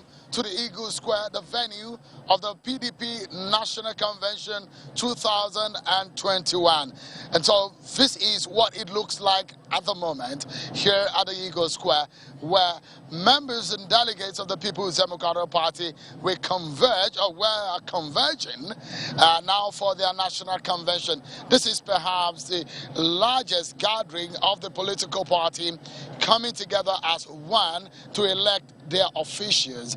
And just to my left, you will see ballot boxes tagged as INEC ballot boxes, and the cubicles are there in preparations for the voting process, although we understand that most of the positions are now agreed to be consensus. But what you can see in the atmosphere just around me, everywhere it's demarcated, each of the stands according to the different states of the Federation where the delegates are going to be coming from. And of course, we understand now that most of the accreditation for the delegates are happening at the old parade ground. Afterwards, they will march them here after they've been accredited and given their tags. They will be able to be allowed into the arena here. What we can see at the moment, officials who are already here, we see at the VIP box behind me. You could see also the officials that are there, who the party officials, governors, ex-governors, national party officials who are already converging there. And if you see around the atmosphere, they've been playing music in some kind of effective mood of some sort. So if you look around, basically, it gives you an understanding of what to expect in the coming hours. An event that is planned for 2 days, considering the voting and election process. Effectively, almost 30-something positions are going to be vied for the PDP, NWC positions and the non-NWC positions. But what we can see on the ground are just a trickle of the delegates who have arrived there, those who have been accredited. And in a short while, we should have a sense of what will happen in the coming hours. And that is how it's looking right here at the Eagle Square, the venue of the PDP National Convention 2021. I just, before I let you go, you know, there's been quite a build up to this conference, to this convention of the People's Democratic Party. And I know that you have had quite a number of conversations with various stakeholders, you know, all of the contestations and counter contestations that culminated in the court decision of yesterday. How do you see all of that playing out? And for this convention, what are the expectations that you feel might come up as a result of some of the conversations you have heard, given all the contestations that have happened before now? Great. I mean, fantastic question. You know what is happening? The politics of those who agree to consensus and those who did not agree to consensus. And that is a feeling that I'm getting, because the boxes there and the cubicle that you're seeing over there signify one thing, that there might be some kind of voting that will happen today. If there were a consensus all through the way, it then means that probably there won't be any kind of voting, because usually in a consensus situation, when a position is named and there's a consensus candidate, usually what you have is a voice vote. But we understand that there might be some kind of voting, which tells you that there's some contestation. First and foremost, what you can see right now is that if those cubicles give us the exact picture of what is happening, is the fact that 3 positions up until yesterday night were still there's discussions and conversations on whether or not anybody will step down to agree on the consensus system of voting. But we understand those 3 positions: the national youth leader, the deputy national vice chairman, South, and the auditor of the party. Those 3 positions, we understand there are some contestations. Aside those 3 positions, they are all supposed to be a consensus. But for now, still no news on whether or not anybody had considered for the consensus for those 3 positions. If everything remains the same, those 3 positions remained contested for, then those cubicles right behind me are going to be put to use, and balloting will happen effectively. Just one last one, Sheoyu, and you have 30 seconds. Do you see this convention coming up with a result that will make the PDP the virile opposition party it is supposed to be? Sorry, say that again, please. Do you see this convention helping the PDP to take its pride of place as the virile opposition it is supposed to be? Absolutely. The PDP has been struggling since 2015. The election of 2015 hit the party, and they've been trying to resolve their internal issues up until 2019. And in fact, up until now, you remember what's happened in the appeal court. Prince Uche Secondo said he's going to appeal the situation. There's been some disagreement with the party. Public Reconciliation Committee, Bala Mohammed committee to reconcile members of the party who are aggrieved. If they can resolve the internal issues in the party, it will allow them focus on the role of being a viral opposition that they should be, that the constitution or the laws provide them to be as a political party. Today will give us a sense of the direction where PDP should go, the position they should play in Nigeria's politics. If they're playing a good opposition role, it will help our politics.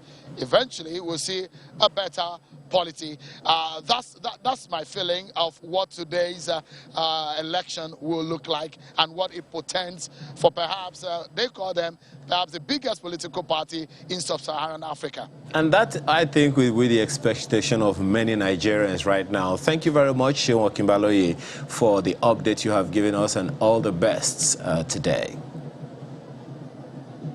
Thank you. All right. So let's get back to you. Well, it's one of the policies that government has to come up with, which is the conversation we're having with Mr. Julius Ugwala, Chief Inspector of Diving, who joined us from Port Harcourt. Well, you've been talking about the challenges of the sector, and perhaps that's the reason for setting up that Diving Governing Board, which is to implement the provisions of the 2018 Diving at Work regulations. How far so far with that? Yes, the diving at work regulation actually has paved a way for us as a sector to actually drive. With the coming up of it, companies are now seeing issues from the perspective of regulation. They now open up their game to ensure safety in their various regards. Individuals and clients, discussions they're all going and not doing. So at this stage, a lot of advocacy on safety is ongoing and not doing. Internally, the ministry is also coordinating the house together to see how code of practice is being put in place also. So these are internal jobs going on and not doing. So I would say barely a year now, so far, a lot of push has been made towards safety. How significantly do you see this Diving Governing Board boosting employment in the sector?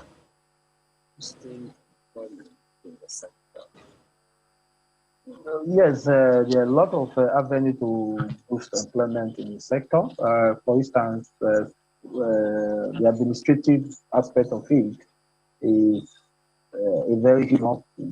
Where every divers and diving companies and all need to have a database from the comfort of the office in Abuja. We can know all the projects and divers and all the rest that is going on.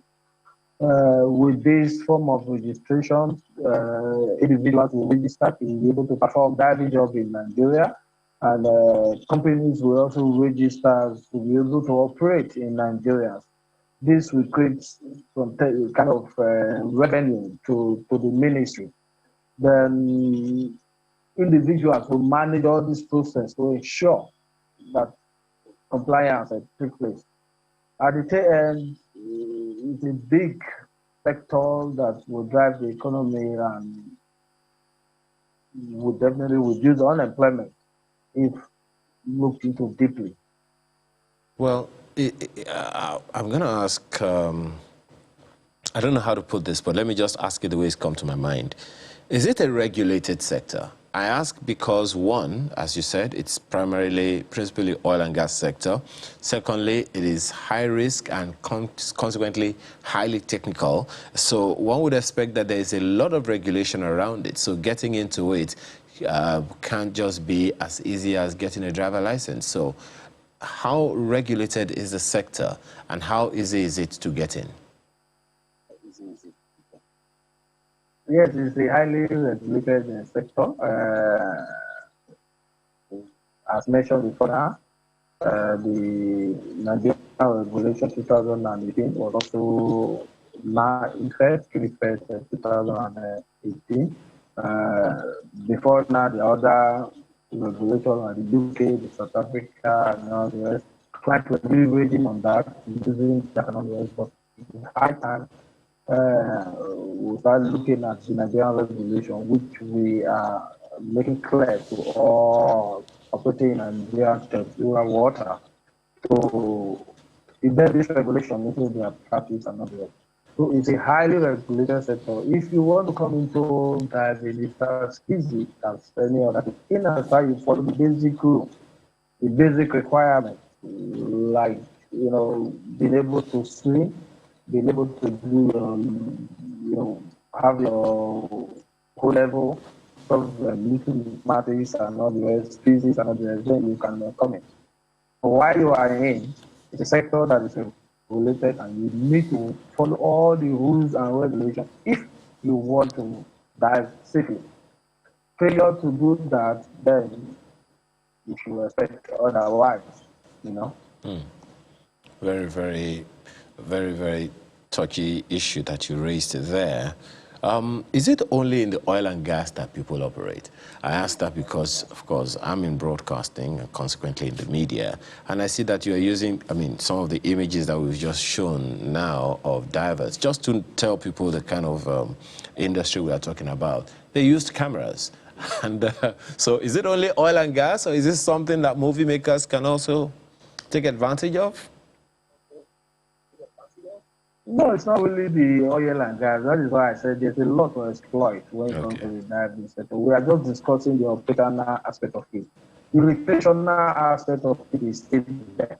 Where, for instance, now, I look forward to a day where we will do underwater wedding in Nigeria, where, people will wed underwater, as another celebration and all the rest again. Slow So down just again. Slow imagine down, it. slow Just down, slow imagine down, slow what- down, slow down, Mr. Oguala.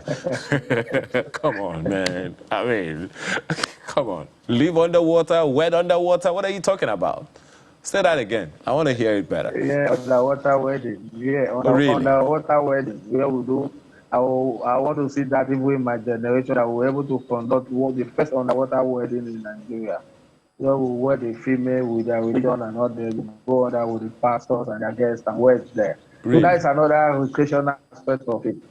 When they attend, we will see them on the live, aquarium and all the seeing all the activities and all. Just imagine yourself being in that level. You won't want to go to abroad anymore.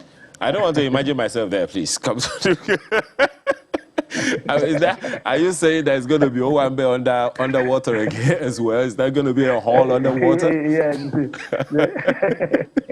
there's possibility of that. Okay. So speak a little more about the recreational diving, because, Africa is the next tourism destination, and many people may not know that yet. But as an organization, we have a partnership with the World, Tourism body, and we're trying to ensure that we foster that as much as possible. So, in terms of recreational diving, what are the opportunities there? What are the potential there? I know that Bonny Island, for instance, they're trying to do everything they can to shore up their tourism capacity and attract as many people as possible. In terms of recreational diving, what are the opportunities? The opportunity that is so huge. For instance, the closest place I can think of is South Africa. In West Africa, there is nothing at all. Also expanding to the North Africa and all the rest. So it's not bad. So if you have it to be boost to the economy, to where people will come and do, some recreational kind of diving. For instance, having a diver underwater, with a shark. The shark will be, trying to attack, and see people watching this live, and all the rest. Divers also doing that demonstration and all the rest. So it will be another industry where people will come all over the world to come and see what we are doing here. It's already happening. There's also a kind of game that is associated to it. Some of them are dead diving and all the rest. Where people will literally pay for it and they involve in the game. You know, there are trophies and others. You know, when they will win trophy, you know, it's a big other aspect of it again that is on tap. It's on tap. And if we go into it, it will blow the economy. Right now, you are putting business ideas in the air, in the heads. The worst thing, we have all the resources. Yeah, right now you're putting business ideas in the heads of so many people watching you right now and listening to all of these things that you're saying. But the question then is, how will that be regulated? We already have a regulation that is looking after this. And if we have a regulation in place, that means we have experts in place. I'm one of them, and I also have colleagues who are there. We are the front runner when it comes to diving. We started like every other diver, especially us as Nigeria. It's not easy for us. So we know what we are doing. We are there. We make ourselves available, calling on the government. Let's see how we tap into this sector, especially the educational aspect of it, the educational aspect of it, also the operational aspect of it. These are key areas. We are here to partner with the government of the day, you know, industry, IOCs, and all the rest to see how we do this. So generation to come will now focus more on, you know, white-collar jobs. You know, we have skill jobs and all that we can do. We have the coast guides. We can also use them for to secure our water area, the coast guide and all the rest, which we can also engage the ones living around that vicinity. Just a little bit of training, and that's all. Interesting that you keep talking about this recreational thing, and it sounds exciting. Sounds like you want to put a zoo underwater. But how capital intensive is this kind of investment that you are proposing? Well, the capital intensive in the sense that having equipment are not cheap. You need to get them outside this country, and after getting them, you're able to make them. So it's only it's not an individual kind of business, but the government and IOC and others can finance it, and I don't think it's much of a big deal because individual groups capital investment because of IOC the government. It's not much, too much expensive. It's what is sustainable and is achievable. Well, I could go on and on with this. It sounds like a business seminar on the diving sector already. But I guess we'll have to take that to some other platform for anyone else. I'm pretty sure your phone will start buzzing right now. But for now, we have to thank you very much for the conversation you have that we've had with you and the enlightenment you've thrown on the diving sector and its potential that we need to harness to create jobs, open up tourism in Nigeria, and so many other things like that. Mr. Julius Ugwala, Chief Inspector of Diving, thank you so much for your time this morning. Okay. So right now, we take another break, and when we return, it's the home stretch, as Alara would say. Stay with us.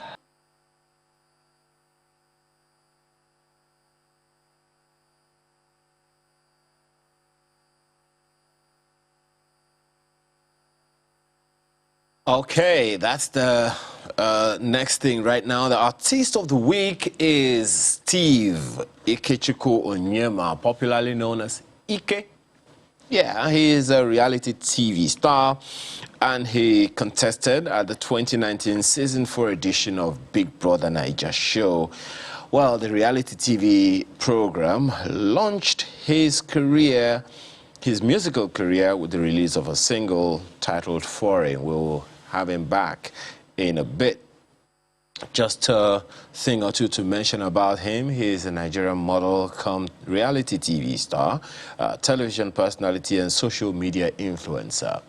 He is also, he was born in 1992, and he was raised in the United States of America. As soon as we have him back, we'll have that conversation with him, but we'll be back after now. Well, Michael is not our Artist of the Week. Just so you know, our Artist of the Week is Steve Ikechukwu Onyema, popularly known as Ike, reality TV star. Good morning, Ike, and thank you for joining us today. Good morning, good morning. Well, it's been how many days after Baby Niger? I use days advisedly because I never know. I mean, maybe you're still there somewhere in your mind. I don't know.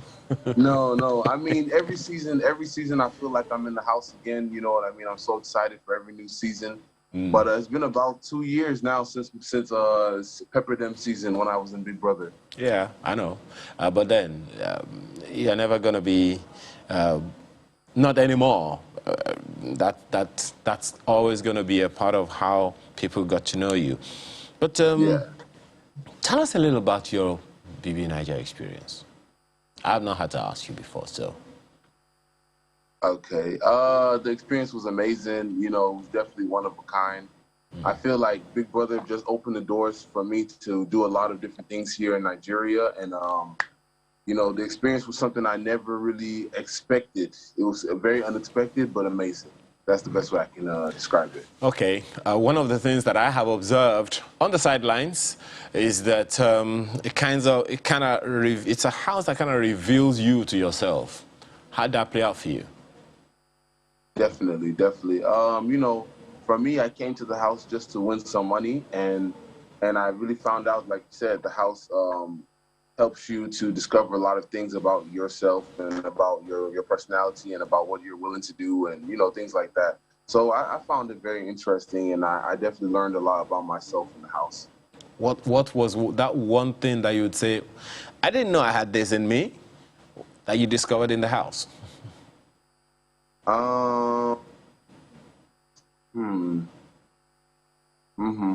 For me, there's a couple of things. It's hard to really just pick one. Okay. But if I had to choose, I would say that maybe that determination to keep going, even when, you know, like when I'm working with the team and things aren't working out, usually I'm the type that will take over and maybe block everyone out and handle things on my own. But I learned that determination to keep going and working as a team, and you know, if you win together, you win, and if you lose together, you lose together, you know, and I really learned that in the house. That was one major thing for me.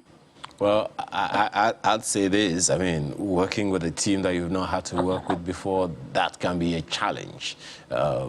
Teamwork is an instrument of success, but sometimes, as you said, it can also be an instrument of the other success. How did it feel coming to that reality?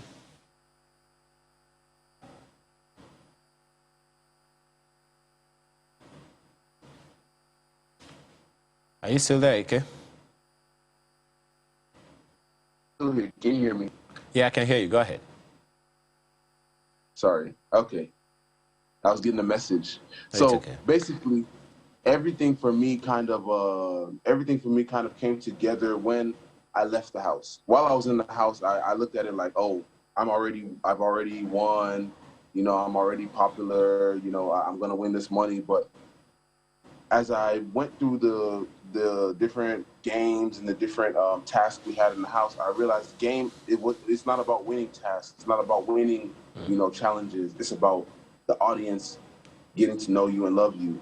And, you know, that's part of the reason why I think, you know, I didn't win the show, because I wasn't focused on making the audience love me. I was focused on trying to win and take and, you know, keep my scores up.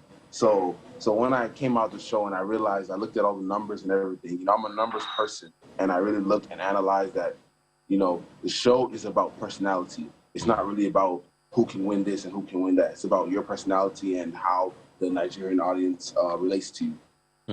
But what do you think anyone going into the house had? Okay, let me say it this way. When you were going into the house, you had some ideas in your head that this is what the show is about. Or getting into the house, before going and getting into the house, any differences for you? Any reality checks? Maybe the fact that, not everyone, when I was outside of the house before I went in, I was a people person, but I was very, very, I was an introvert. I really wasn't the person that had friends that I called every day and this one, that one. So going into the house, I realized I had to become more of an extrovert, that I had to become more of a people person, that I can't just be this guy that, you know what I mean, is always focused on myself and my money. I have to focus on, what's going on with other people's problems, and really trying to, form alliances and things in the house. So it forced me, the reality was that it forced me to work with others. Wow. When usually I'm super independent. Interesting. That's a life lesson right there, right? Yeah. Okay. Definitely. How significantly has that played on your music career? I mean, as you can see now, the 2 songs I've released so far, they both have features with a major artist here in Nigeria. So, like you said, I could have went the independent route and been doing songs on my own, but I looked at it and I'm like, working together is always comes with an advantage. And now the show did teach me how to work with others, and even, like I said, either we're gonna win together or we're gonna lose together, but we're gonna do it together. So it's now a little less about self, even though self is still a major player, right? Definitely, exactly. Okay. Now, so you've done 2 songs. You say, I only know about Foreign. Which is the other one? Monica, featuring Magneto, dropped back in July. Okay. You'll forgive me. My head is too much in the news then. So maybe that's why. Okay, no problem. Yeah. Now, tell us about your music career. What would make Ike, the artist, unique and a go-to artist for anyone? Definitely the sound, you know what I mean? I don't think I sound like anyone here in the country, even the continent. Hey, can someone get the door, please? I don't know if I sound like anyone on the continent, and I feel like definitely my sound is something for the youth, because are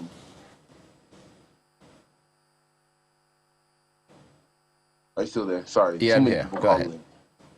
Okay, my sound is something for the youth, for the people that are, stop calling me.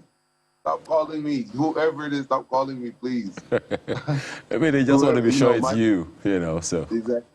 My sound is for the youth right now, and I feel like, though my things I'm talking about, like especially in Foreign, talking about love, talking about relationship, it's something that a lot of people can relate to, young or old. But I want the sound to be something that Nigerians that are dreaming to go to America, or even my Nigerian friends that are in America, that they can relate to, that they can feel like, yeah, this guy he's been and he's but he's still Nigerian, and he can still relate with us, but he can also still relate with people across the ocean. That's interesting. So what's the niche for Ike, the artist? What's the niche? You talked about your music, you talked about your voice and all, but there's Afro pop, there's Afrocentric, there's Afrobeat. What's your niche? Definitely right now, my niche, I want it to be, I want to be very versatile. I want to be active in Afro beats, but I come from a background that's very trap, like very like trap. I'm heavily influenced by trap music, but I don't want that. I don't want to be boxed in there, So right now, I would even want to enter the Alte. I have a song featuring some Alte artists coming out soon, and I want to enter that arena. But for me, right now, I really have to say I'm a cross between trap and Afrobeats. Okay. Something that you can play in the club, but you can also play in the car on your way to work. Okay. So what's the message Ike has for the world through his music? Man, right now the message is you got to keep going. I've tried so many things, as the world knows: acting, reality show, and now music. And the thing is, I'm going to keep going to succeed until I get to that level that I'm looking for. You know, the message is really that, you know, everyone out there, keep trying. Obviously, I have so many haters left and right telling me, no, don't do this, don't do that. And I've closed my ears. You know, I'm pushing forward. So, you know, this 2021, all the way through next year, 2022, you're going to see me pushing and you're going to see me make it. I'm going to assume that everyone has haters. Even the most successful people have haters. You now, you know people they hate. Who told you that? You never can tell. Okay, I'm going to let you go right now. I just want to say thank you for your time today, and we can only wish you the best. You know, we'll always root for you and ensure that you get the best of yourself out there. So congratulations, Ike, and all the best all the time. Thank you so much, and I'm so happy to be Artist of the Week. We're going to bring you back some other time, hopefully. Yeah. All right. Oh, certainly. We'll be waiting for that. We'll be waiting for that. Well, that's our Artist of the Week, Steve Ikechukwu Onyema, and that wraps up Sunrise today. Have a wonderful rest of your week and a week ahead. Bye for now, and all the best.